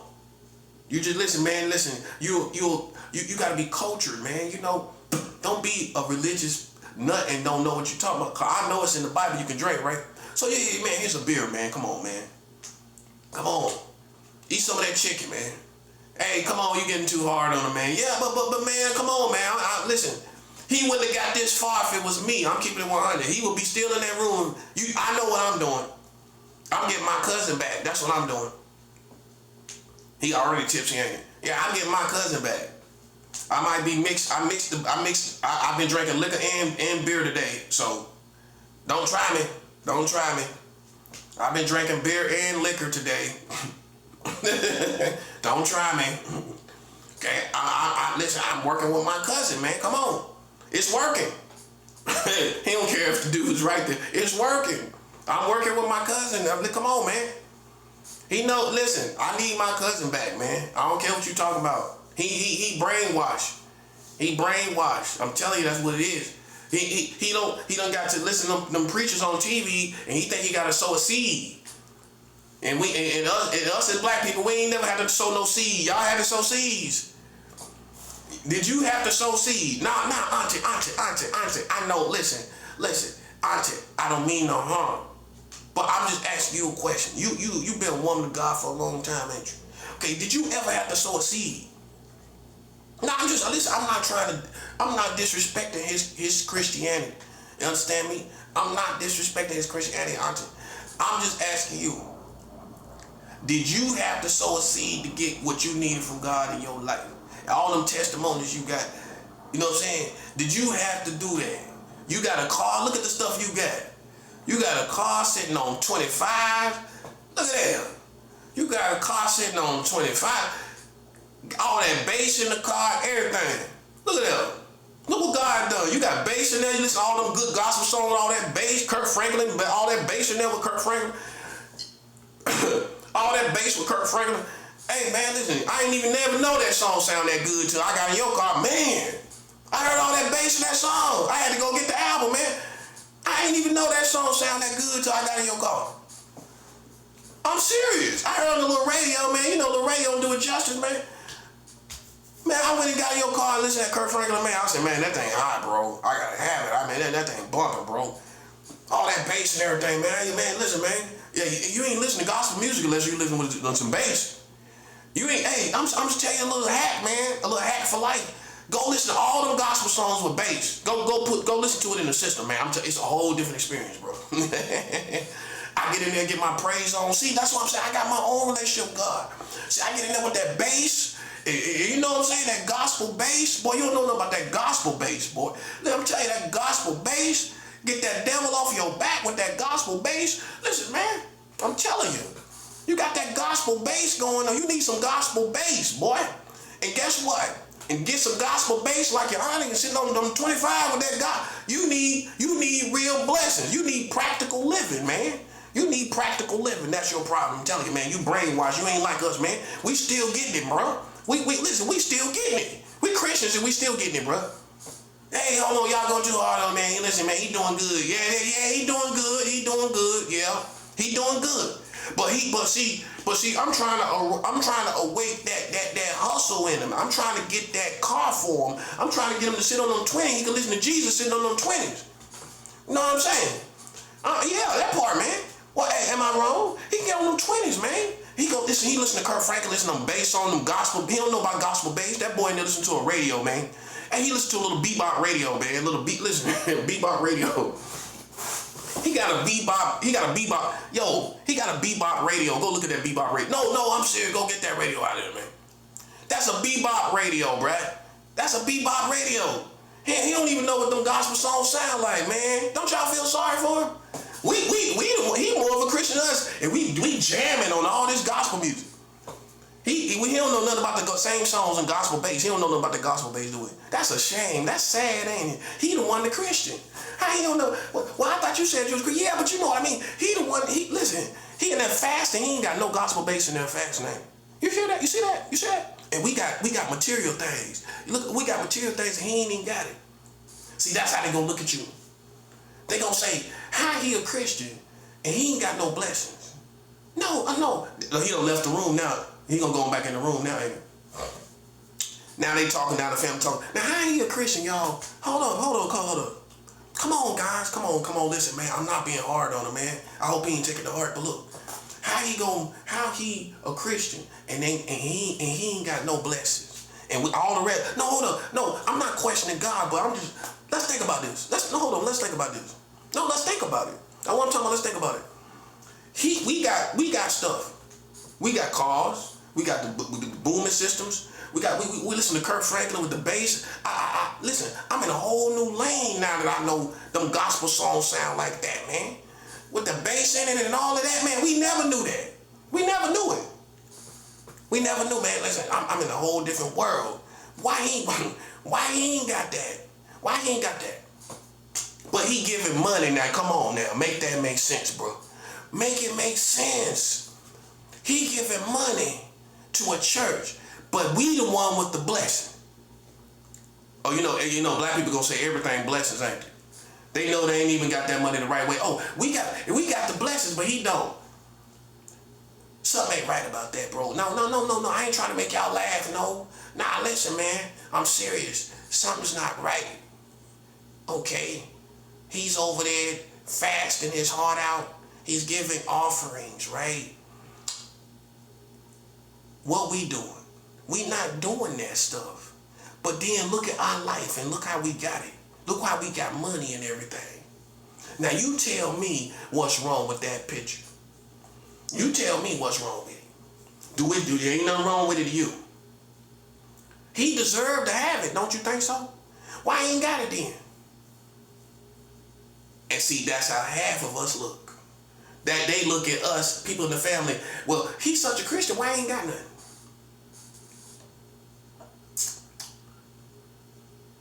And don't be giving offerings. Ain't he giving money? Hold up, bro. Hold up. Listen, I feel like if I give $10, I'm going to be rich. Because I'm already doing stuff. I'm already getting it. All I got to do is put $10 in there. And that's all they give. I put $10, I'm good. Yeah. I'm my heart in the right place. You tell me ain't nothing going to happen. I get $10 in church. Then I come back out here for the rest of the week. Oh, I'm going to be blessed. I'm going to be blessed, bro. See, that's that old school religion, and they just that aggressive, just like what I said. Every last one, all of them. And the first thing you gotta do is fight your family, not physically, spiritually. Oh, you fasting too much. Listen, I got this. Listen, and now that's why now I'm in spiritual warfare and I'm winning. You know why? Because I've been fasting all my life. Well, my family thought I was crazy. They thought I lost my mind. Because I was fasting so much, they thought I lost my mind, bro. You know what I'm saying? you gotta fast, you gotta give. And then when you start giving, they just think you brainwashed. They think somebody brainwashed you. But then I can show you in the Bible, just like Abraham. Abraham gave his only son, which is basically how it's symbolic. Like you can see how Jesus was given by Yahweh. Abraham was supposed to sacrifice Isaac. Right? Perfect example of offering. He was supposed to offer Isaac. What he gonna get out of offering Isaac to God? Think about that. They would have thought he was nuts. God told you to kill Isaac and offer up Isaac. No, get that baby away from him. That man done went crazy. See, that's what we talk about, that religion, man. He talking about offering up Isaac, man. Nah, he done went crazy, man. I'm telling you, man. Nah, I see that part. See, that's what I'm saying. See, all that religion. When God gonna tell you to kill your own son and you've been waiting for a son? You've been waiting for a son. Sarah and Abraham been waiting for a son all this time. And you think God gonna tell you to kill him after he done told you he was gonna give him to you? Make that make sense, bro. See? And that's why everybody be on the outside of the real spirituality. Okay, God, listen, man, hold on, let's go from the beginning. God promised Abraham and Isaac a son, Abraham and Sarah a son, right? Right. Okay, so why would God promise you that and then take it away like that? Make that make sense, man. And that's how people gonna talk to you. They wouldn't have let him do it. They wouldn't have let him do it. If he had a whole family, or if we was in modern time with a whole family, they is not finna let you sacrifice no child, bruh. They gonna kill you. We might have to kill him, man. No, we can't. Listen, that's our little nephew. That's our family too. He trying to kill Isaac, man. Listen, bro. Isaac is a promised child. You know that part of the family, right? No, Isaac is a miracle child. We gonna have to kill Abraham. Listen, I promise you, man, I hate to put him down, but come on now. Come on, man. He trying to kill Isaac, man. Listen, bro. Listen, I'm gonna tell you what we're gonna do. We're gonna take Isaac out this house. I'm telling you, no, we gotta take Isaac. Look, we ain't gonna kill Abraham, right? But what we gonna do? We're gonna leave Isaac in the house when he talking crazy like this. No, we're gonna take Isaac and go somewhere else, man. We're gonna get him out of here. Nah, that's what we're gonna do. That's the plan. We're gonna let Isaac know. Yeah, your dad trying to kill you, bro. Nah, you gotta get out of here.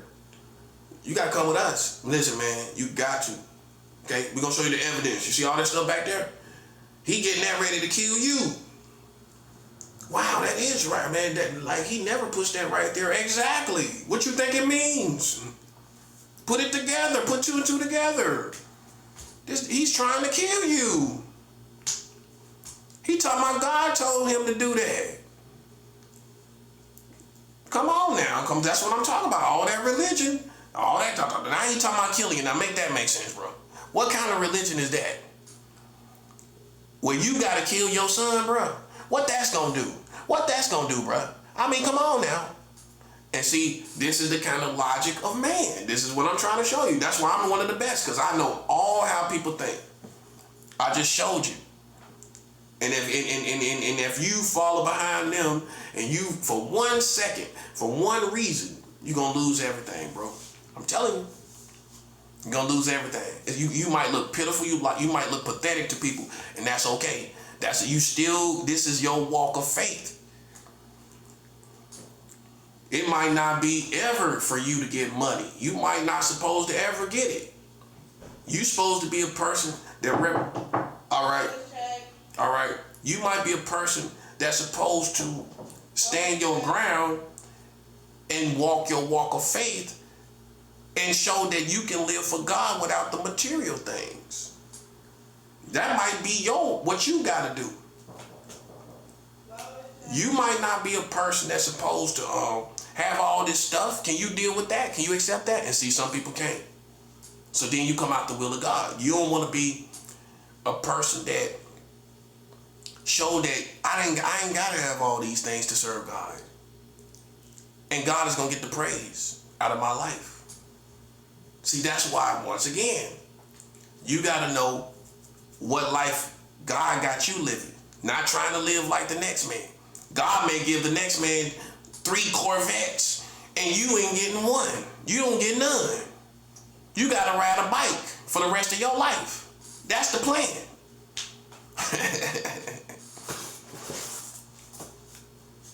The plan might be for you to ride a bike all your life, while another man of God got 3 Corvettes. Can you accept that? See, many of you can't. A lot of people ain't built like that, buddy. No, you ain't.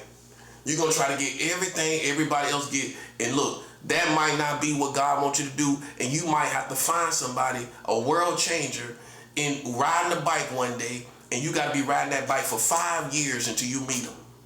And this person is going to be the next Malcolm X. But if you would have been driving a car, you wouldn't have met him. So God got to make you ride a bike for 5 years till you meet this new Malcolm X, and you meet him and you change everything. And you would have never found him if you would have been riding in the Corvette. Nope. That's why, you got to be that sharp to know what you're doing and why you're doing it. That's all I'm saying. If you ain't like that, and you try to go every way where everybody else go, you ain't gonna listen. You're not gonna serve God that way. You ain't gonna serve God doing what everybody else is doing. You gotta find out what you supposed to be doing, and you can't let your mama pull you off of it, your daddy, your grandmother, nobody. I had to go through all of that. Well, my grandmother didn't even want me fasting and all of that. It don't take all of that. My aunts and everything. My grandma was telling me she didn't even want me to fast. She didn't want me to do none of that. Giving offerings, everybody tried to talk me out of it. And I had to stand my ground till they respected it. You know what I'm saying? And that's what it comes to. You have to stand your ground until your family respect you. They not against you. They grew up a certain way where they didn't really get nothing out of spirituality. That's the truth. And they could have. But they just wasn't taught by the right people. And it's almost, and people can read it and see fasting and giving offerings. And see, the first part is fasting. Once you get to the fasting, God's going to reveal the word and what it means. That's how I got further into understanding what all of it means, because I started fasting. And the more I fasted, the more God revealed what it really all means. That's what's going to show you what it means, the Bible. That's how you're going to get through all of it. But it's common sense that you're supposed to fast. Jesus fasted, Moses fasted. Why wouldn't you fast? If Jesus had to fast, how you ain't gonna have to fast? That's my argument. Why? If Jesus had to fast, you ain't gonna have to fast. If Moses had to fast, you're not gonna have to fast. David even fasted. You ain't gonna have to fast. Come on, bro, stop playing. You are going to have to fast. And that's how you're going to figure out everything in the Bible, and you could be a teacher and teach people the truth. Because you now are connected to spirituality through fasting, and the Spirit of God, the Holy Ghost, is going to lead you into all truth. The Holy Ghost is going to lead you into all truth. And now you will be able to teach people properly about offerings, because the offerings is in the Bible. It's undeniable. So then what does it mean then? It's replacing the source. And people going to think you crazy, like Abraham having to kill his son. And he almost did it. And then God provided a ram in the bushes that was stuck in the bushes.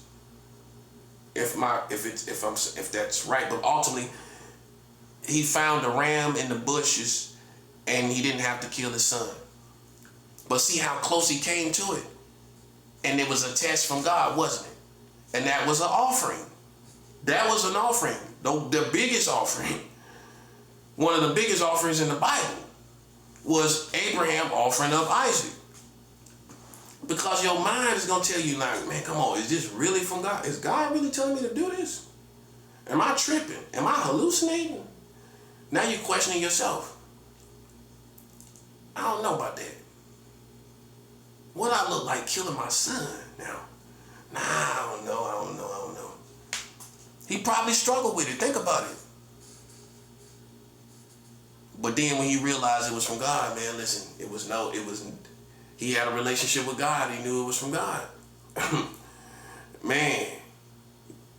And you couldn't even think like that in this modern day and time. They'll put you away. They'll say you sick, man. You can't have no kids. CPS will come take your children. If they even find you saying you supposed to kill your child for God, CPS is coming to take your child out their house. I'm telling you. See, that's what I mean. That's the word of God. That's why I believe in it, because see, it's gonna be certain things that's gonna tell you that's a real word of God right there. Like that right there. You can't make that up. Okay? You gotta give an offering. And God will then give you everything. Now put that in the context of my situation. I'm in spiritual warfare. What God want me to do? Give an offering. Everybody's gonna think you crazy. Back in 2023, they thought I was crazy. Because I had a woman at the time. I had a wife at the time, right? They gonna think you crazy. How you gonna be giving money to a church and he got a woman? This the time when you supposed to be flexing, getting some clothes, some fresh clothes, especially New York, dude. Yeah, he's supposed to have some fresh shoes on. He wearing the same shoes. He ain't got no new clothes, everything. He got a female and everything. I ain't saying you gotta go flex, but come on, man. You know, put on a little fresh little clothes, you know what I mean? Take out to eat every once in a while, you know what I'm talking about? No, you know what I had to do? I had to give offerings. All of it. I'm talking about every dollar to my name while I got a woman. Oh, that ain't pressure. That ain't pressure when there's pressure to try to impress your woman and try to put some new clothes on, especially if she kind of young. And ain't no pressure to that. To put on some new clothes and everything and try to be cool and in vogue and showing you a guy of the world, you know what I'm saying? You know the ways of the world. That part. You wouldn't have made it. Because as soon as you got a woman, you would have been putting you would have said, God want me to take care of my woman. Boom. That's what you would have said. That's what you would have said. God wouldn't give me no woman, and then he don't want me to take care of him. Same thing. It's the same thing. These illogical commands based on our mind. God wouldn't give me Isaac if he want me to sacrifice him. What kind of sense does that make? God wouldn't give me no woman and then he don't want me to take care of her. He want me to give her offerings. What's the difference? God give you something and then you got to do something else. What's the difference? What's the difference? So while I was getting offerings, while I was getting money, I had plenty of money. And that's probably why my woman got mad too. Because she seen all the hundreds and hundreds and hundreds of dollars, but she ain't dare say nothing about it. And for her personality, you know what that meant? She ain't agree with it. Because if she put her mouth on mostly everything else, but not that, that means she don't agree with it. She respect it, probably because it got something to do with God, but she don't agree with it. I don't think so. But she have done it before. She got in the groove of doing it with me. But some people gonna say, all of it though? Nah, I wouldn't do all of it. That's what people gonna tell you. But we wouldn't be where we are now in this war if it wasn't for that position that I played. You gotta know, I know how instrumental I am to this whole situation. And if I wouldn't have sacrificed, this wouldn't have been further along as it is now. No, it wouldn't. No, it wouldn't. I played my position. I played my position. When I had a woman, the devil know what he's doing. I'm not saying he sent that woman, but I could have easily not been doing none of the stuff I was doing in 2023. 2023, the past 3 years, from 2023, starting in 2023, I've been giving the offering consistently. Hundreds, thousands and thousands of dollars. People don't even know I've been dealing with thousands of dollars in one direction. You're going to have money, but you begin to accumulate it when it goes into one direction. You be able to name it and label it when it goes into one direction. Then that's when you can say thousands here or millions there or whatever, because now you're putting it in a certain direction. But if you just get money and it don't go in the same direction, you ain't doing nothing. I put money in the same direction, thousands in the same direction.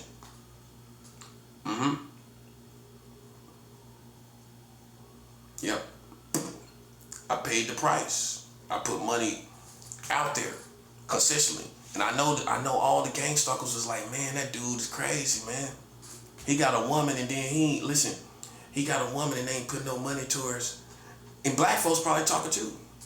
He got a woman over there, he ain't doing nothing but putting money in that mailbox. He ain't doing nothing with his money at all. He going broke, he ain't got nothing already. But where would we be as far as the body of Christ if I didn't play that position? I give God all the praise, but I am also aware of my position and what it brought to the table in this situation. If I wouldn't have played that position, I don't know where we would be. I'm gonna be honest with you. And consistently playing this position, I could have been had clothes. I could have been had shoes. I could have been had something to make me look better. But if you're still dealing with warfare, come on. That's my logic.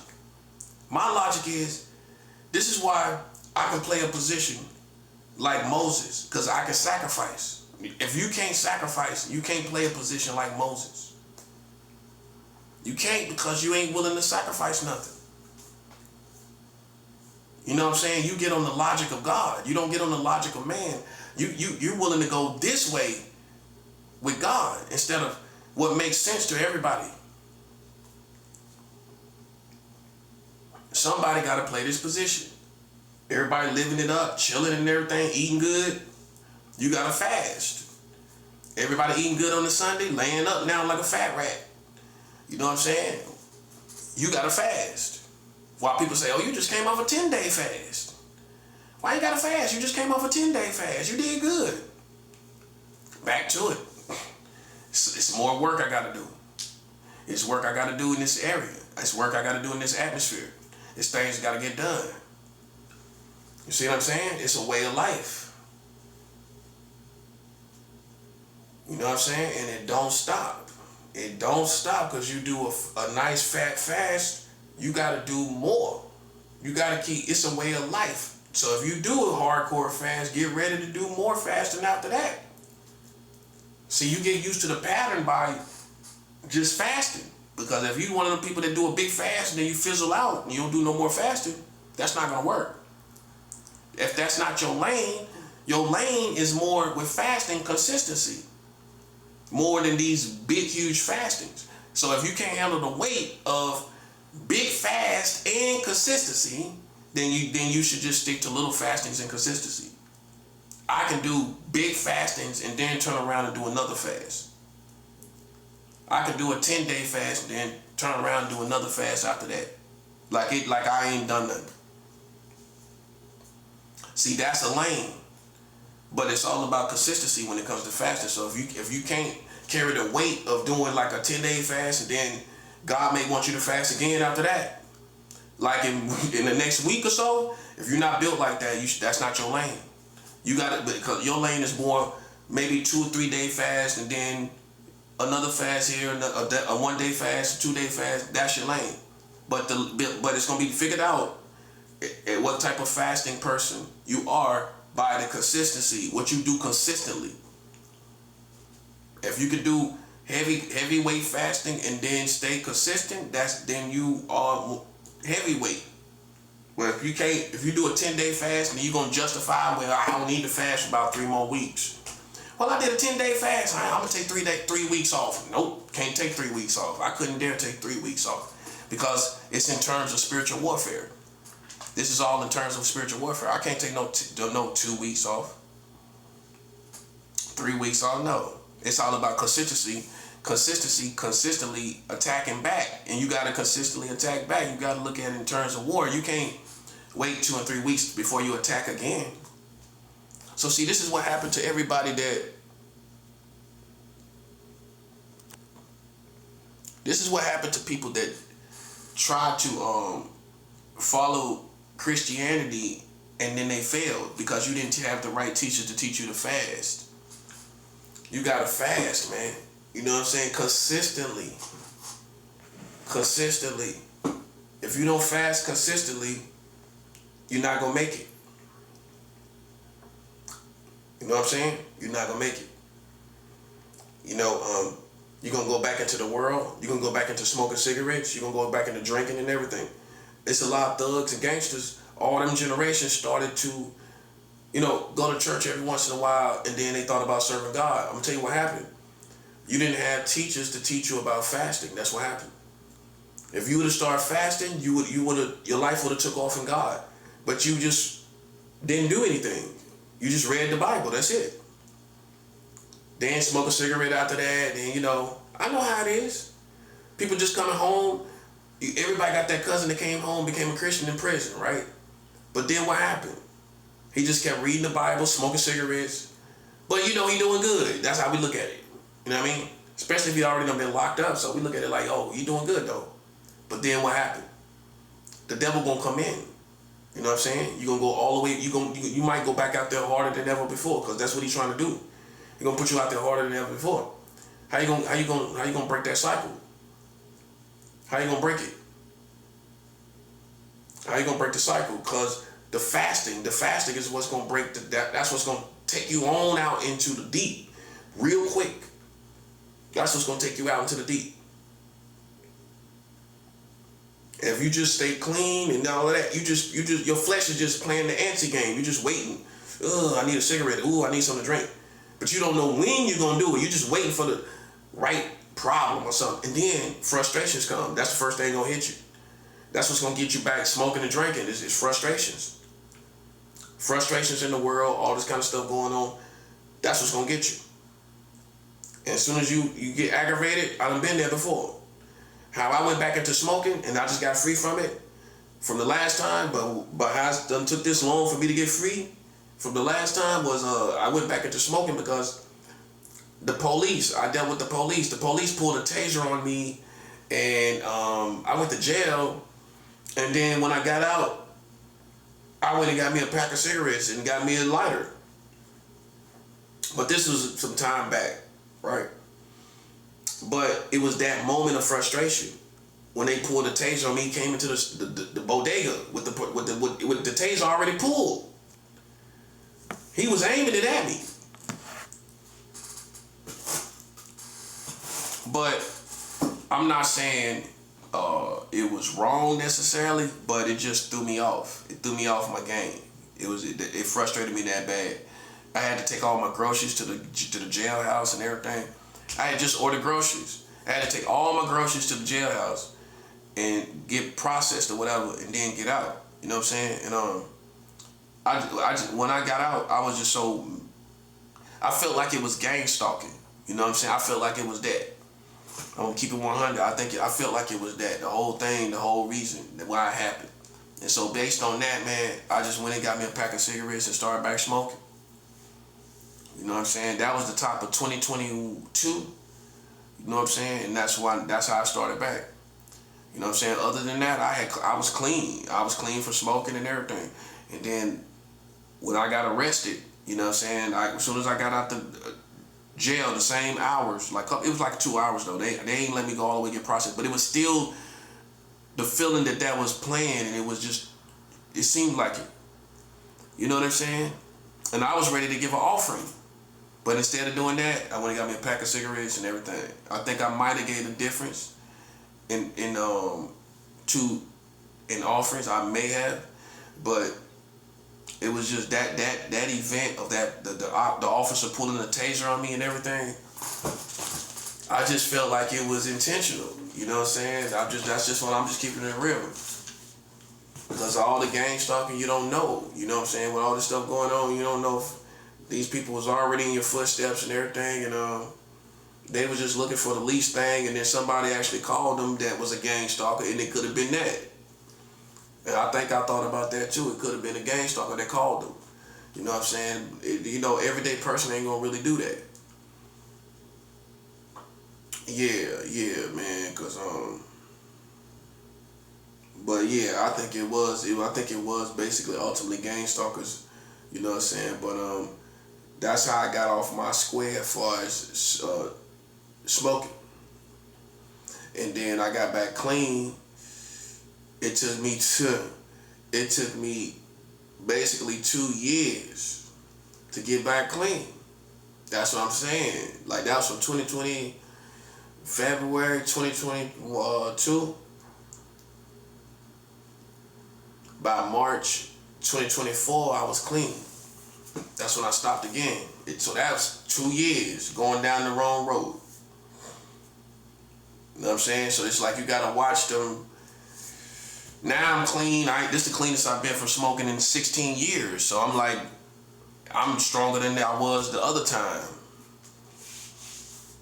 You know what I'm saying? You gotta watch your own success and progress. You know, I'm stronger than I was ever before. I ain't been this long without smoking cigarettes and weed in 16 years. So people may not know this right now in my current state. They might, with all they heard, they might think you're struggling. I'm clean as a whistle. I'm doing great. They may think you sitting up struggling with demons and everything, and you just tempted, and you don't know they don't know the next time you're gonna give in. Nah. Listen, I'm not on I ain't on that. Just sitting around and you don't know, I'm frustrated and I don't know when I'm gonna give in. Nah, I ain't on that vibe. Like, this is the longest I'm celebrating. This is the longest I've been without smoking cigarettes and weed in 16 years. Straight up. No lie. I called it, I add up all my progress. I add up all my progress. I sat back and thought about it. That's what provoked this video. I'm like, man, yeah, this is the longest I've been without smoking and drinking. Drinking too. I ain't been this long. I was like, man, I ain't been this long without drinking. Time just flies, man. It's been 16 years since I've been this clean. Period. No smoking, no weed, no alcohol. So right now, that's what I'm celebrating, because that's what's gonna give me the upper hand in the spiritual warfare. That's why it's intensifying, because my purity is intensifying. I'm not playing any games. You know what I'm saying? That's another thing. When it comes to spiritual warfare, you know what I'm saying? You're gonna be successful with purity. But if you playing games, the devil's gonna make it hard for you.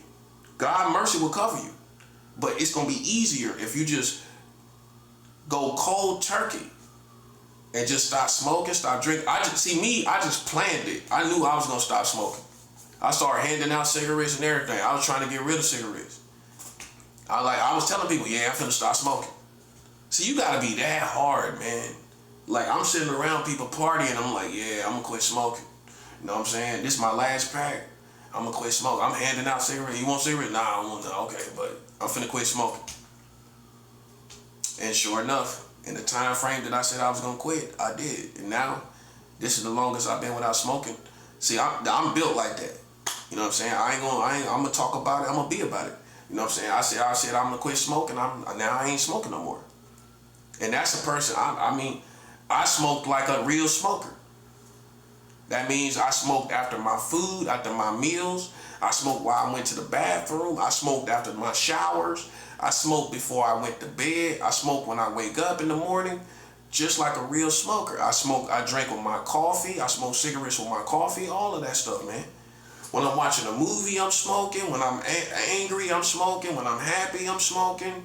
For my birthday, I get smoked. I would get cigarettes. You gotta get a pack of cigarettes on your birthday. All that, man. You know what I'm saying? I've been through all of that. You know what I'm saying? So for me not to be smoking, you know, it's not somebody who was experimenting. I was a grown man smoking. You know what I'm saying? You know, and add, just as you know, with alcohol, you drinking, you smoking, and you smoking weed, you smoking cigarettes. You know what I'm saying? So that's how I lived. And so for me to not have smoked in 16 years, this long in 16 years, is a great feat for me. You know? And same thing with drinking, you know, and same thing with sex. I ain't had sex in months. I left the last woman I was with, the last wife I was with, and I haven't had sex in, let's see, 9 months. No sex.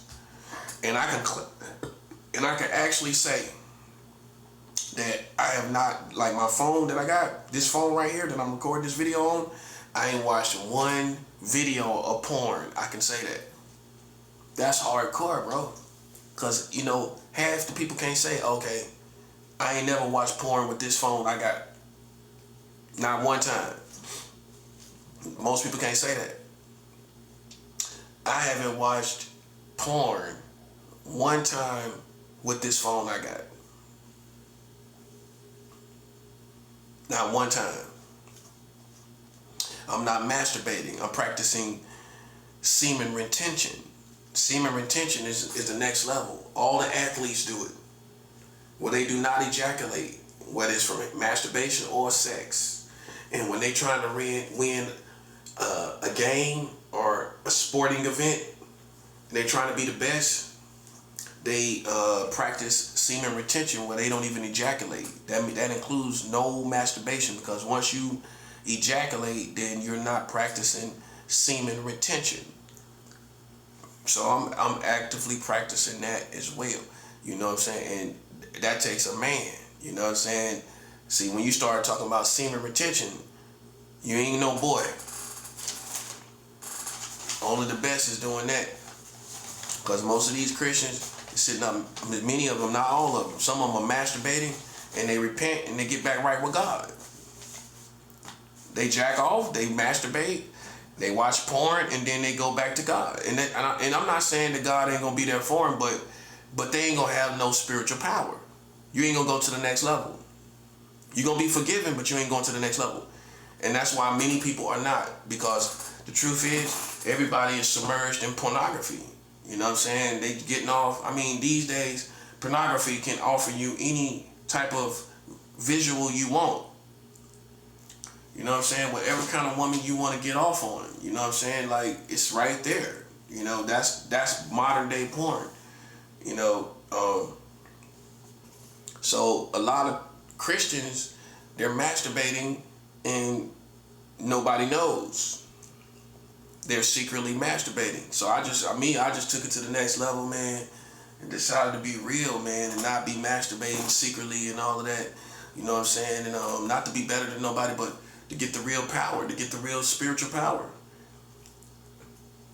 You know, it's like to get that real spiritual power, man. You know what I'm saying? You practice semen retention where you ain't even jacking off. You ain't even ejaculating. Sometimes the devil will try to make you play around with yourself in your sleep. That's going to be normal. Especially if you're a man that's been married. You know what I'm saying? You might wake up kind of touching yourself and you got to repent. But God knows you kind of was doing that in your sleep. You know what I'm saying? You wasn't totally awake. You know what I'm saying? Not totally. And that's the devil. That's his spirits trying to come in and make you get off your square. You know what I'm saying? So, but you didn't go all the way. You know what I'm saying? And then see, you still practice the semen retention. You know what I'm saying? That devil is after your semen as far as the masturbation. He wants you to ejaculate. Mm-hmm. So, you know, you got to learn how it is. You know what I'm saying? That's how it is. These people are bound to masturbation and ejaculation. Christians right now. You know what I'm saying? And that's why nobody don't, if you don't know why, I mean, these days with all these phones, that's what it is. Everybody got a phone, that everybody got a bondage. Mm-hmm. Not everybody, but you know what I mean. And I can tell you with this phone right here, I ain't did one porn search at all. And that's not for bragging rights, that's for to get up and get and win this war. You know what I'm saying? Like this, it's time to win this war. And how we gonna win it is through purity, spirituality, really walking in God, man. And that power is gonna really come on your life. But that's why it's not happening for some people.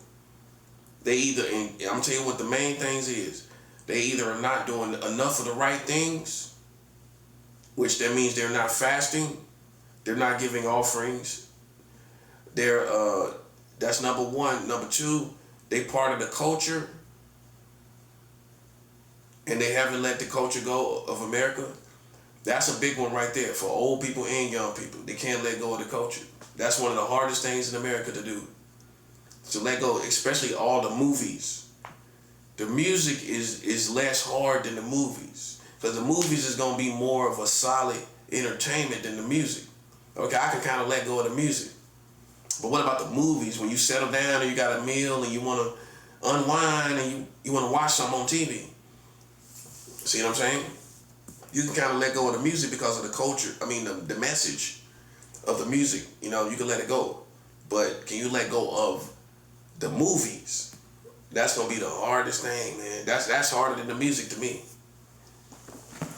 Because you're gonna watch more movies than listen to music. The average person.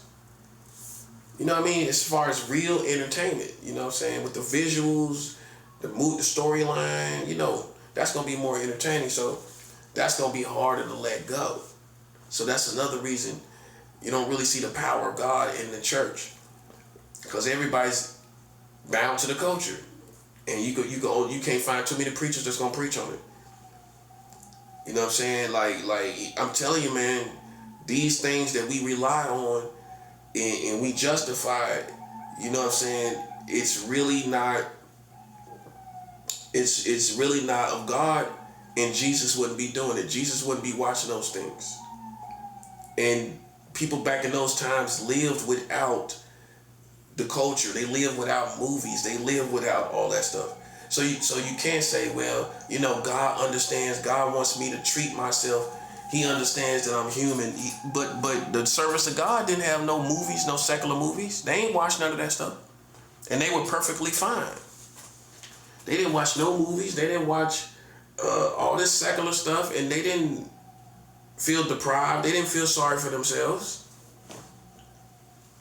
See, that's the next level. See, the prophet is built like that. I don't have a problem with it. It's no problem for me not to be a part of watching all these movies and all of this stuff. I could have been watching free movies on YouTube. You know what I'm saying? With no ads and all of that, because I got the premium thing, right? I could have been watching some of these things without the ads and everything, but I didn't do it. You know what I'm saying? I just haven't gotten around to it. I mean, stuff that I can watch, you know? I got a lot of movies that's like biblical movies, Bible movies. See, people will say it's boring, they can't live like that, they can't do it. Yeah, I know. That's why you can't say you're among us. You can't, because you're not suffering for Jesus Christ.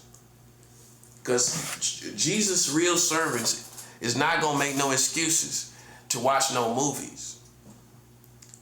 Because I can go back to the Bible and I can show you there's no signs of no movies and no signs of no radio and music. So then they live life without any of those things. And you just been turned out. That's the truth. to watching all these movies and watching all this music, listening to all that. You got turned out, culturally speaking. So now where you feel like it's life, like you gotta have it. But then I'm gonna take you back to the Bible where they didn't have any of those things. And they didn't lose their mind. They wasn't brainwashed. See? And that's why people ain't got no power. You know what I'm saying? Because if not anything else, they'll let go all the drugs, alcohol, and everything, but they still attached to the culture. I'm telling you, that's what it is. That's the difference. That's why you ain't got no power. Because until you let it go, until you let the culture go, listen, you ain't get no high-ranking power. I'm telling you right now. You ain't getting none of that. And that's why I got it. You know what I'm saying? Because I'm going to pay the price. You're going to make excuses. You are going to make excuses.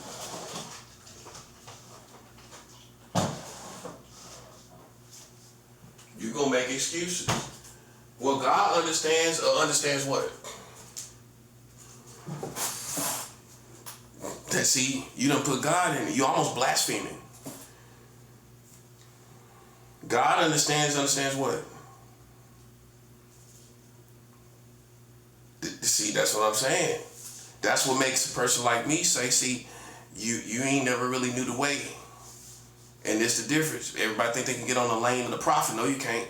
You know how I'm gonna weed you out. You ain't gonna let go of the culture. You ain't gonna let go of all these movies to follow Jesus. No, you're not. You're not gonna let go of all this stuff. No, you're not. That's why you ain't gonna get no spiritual experiences.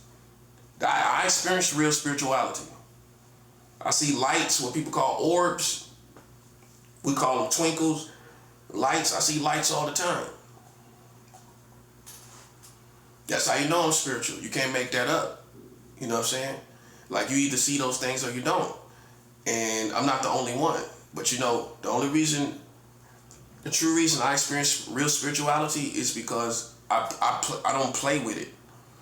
I don't play with spirituality. If I want to be a spiritual person and I want spiritual results, then I'm going to live the way to get the results, to get the real spiritual power. See, you have to live to get the spiritual power. You have to live like that. There's things you can do to be proactive about it, which is fasting. That's the main thing. That's the foundation. People overlook it, but see, it goes along with the prayer and worship and giving offerings. The fasting is right there. It's part of your spiritual life. That's why you got to start out young doing it, because once you get old, you can't really fast no more. But then you can do the fasting that I'm talking about, the lifelong fastings, where you just abstain from certain food and certain brands of food. Both. Certain foods or brands of food. And that's not going to kill you. It's going to burn like it's supposed to, but it's not going to kill you. It's not going to put your life in jeopardy if you fast a certain brand of food as an older man or woman.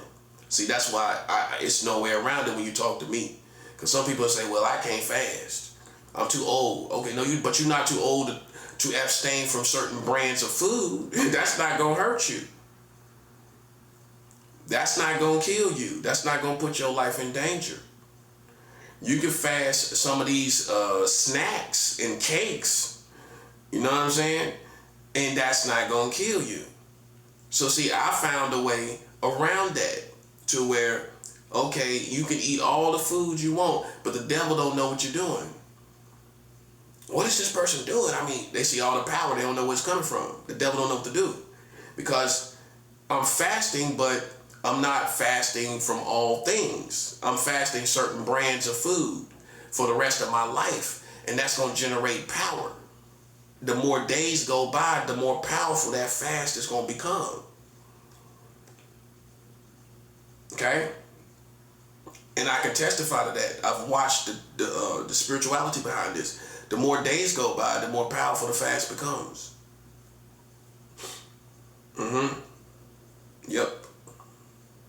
And so I just found my way in spirituality, man. I just kept pressing, and then I just thank God because He ultimately gave me the spiritual invention. He gave me the spiritual invention to get it, to do this, you know, in the context that I'm doing it. You know, I would have never thought I could do this, but here I am, years later, 9 years later. It's been 9 years. I've been fasting for 9 years. See, when you learn distance and time, you learn distance and time creates power, spiritual power. It takes 3 days to go to the moon from Earth. That's how many days it takes. So in 3 days you can go to the moon. Another 3 days you get back. It takes 6 days to go back and forth.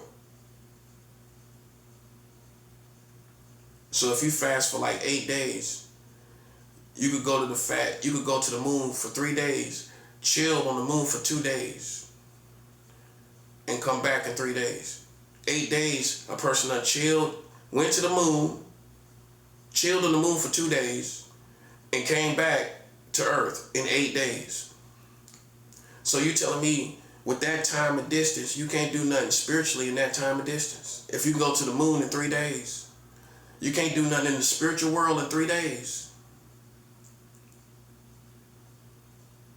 Yeah. I started looking at all these planets like, man,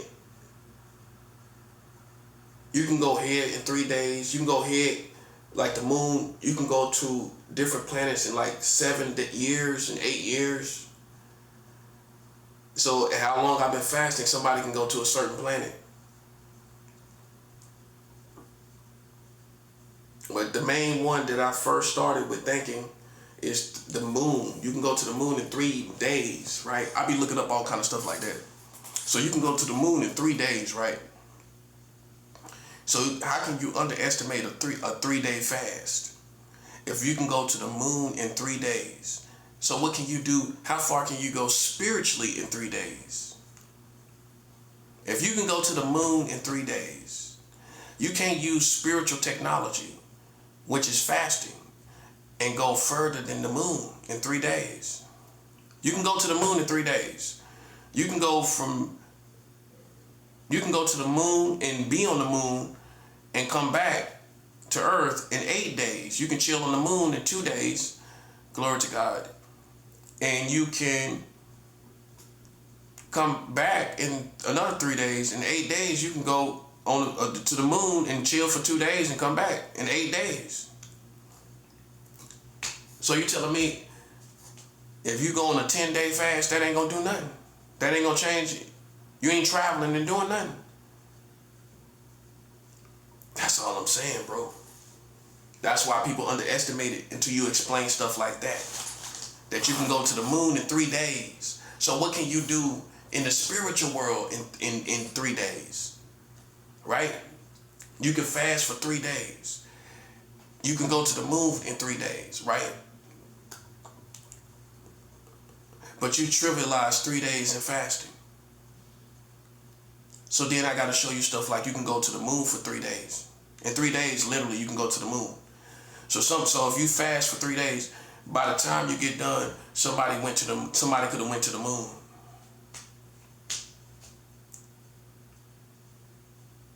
That's why, like, after 3 days, you're doing something, buddy. You're doing something. You can also go cross country by Greyhound in 3 days. You can go from the East Coast to the West Coast in 3 days. You see all that traveling, and you mean to tell me you can't go nowhere in 3 days in fasting? But you can go to the moon in 3 days. You can go across the country on Greyhound in 3 days and be from New York to California in 3 days. Look at the change in that. Look at all that change, all that traveling. So when you fast, you ain't doing nothing for 3 days. That's why it's so powerful. That's why it is so powerful. Fasting for 3 days is where you start the journey. Now you're talking. Anything under 3 days, you're not, listen, you got to get, you're on an amateur level. You start fasting for over 3 days, now you're talking, buddy. That's why so much opposition. That's why so much opposition after 3 days. That's why it is. You know what I'm saying? Because you really are doing something. When you look at other distances and places in time, like going to the moon in 3 days and going cross country in 3 days, you telling me you ain't doing nothing for 3 days and fasting, and that's with God. You telling me you ain't doing nothing? Pay attention to your life, man. And see, this is why, man. This is why there's no spiritual power in the church, and people don't know why. Because they're not fasting. I'm telling you, they refuse to fast. And it's a here and there. It's supposed to be a lifestyle. That means every week, every month, definitely every month. You shouldn't go I can't go no 1 month without fasting. That's uncivilized. I can't go no 1 month without fasting. That's not gonna happen. Especially now. Cause I know what I can get done. And that's too long to be not getting anything done. That's how I look at it. So I had to pay the price, you know. We got to pay the price. Does it feel good all the time? No, not all the time. But we got to pay the price, you know.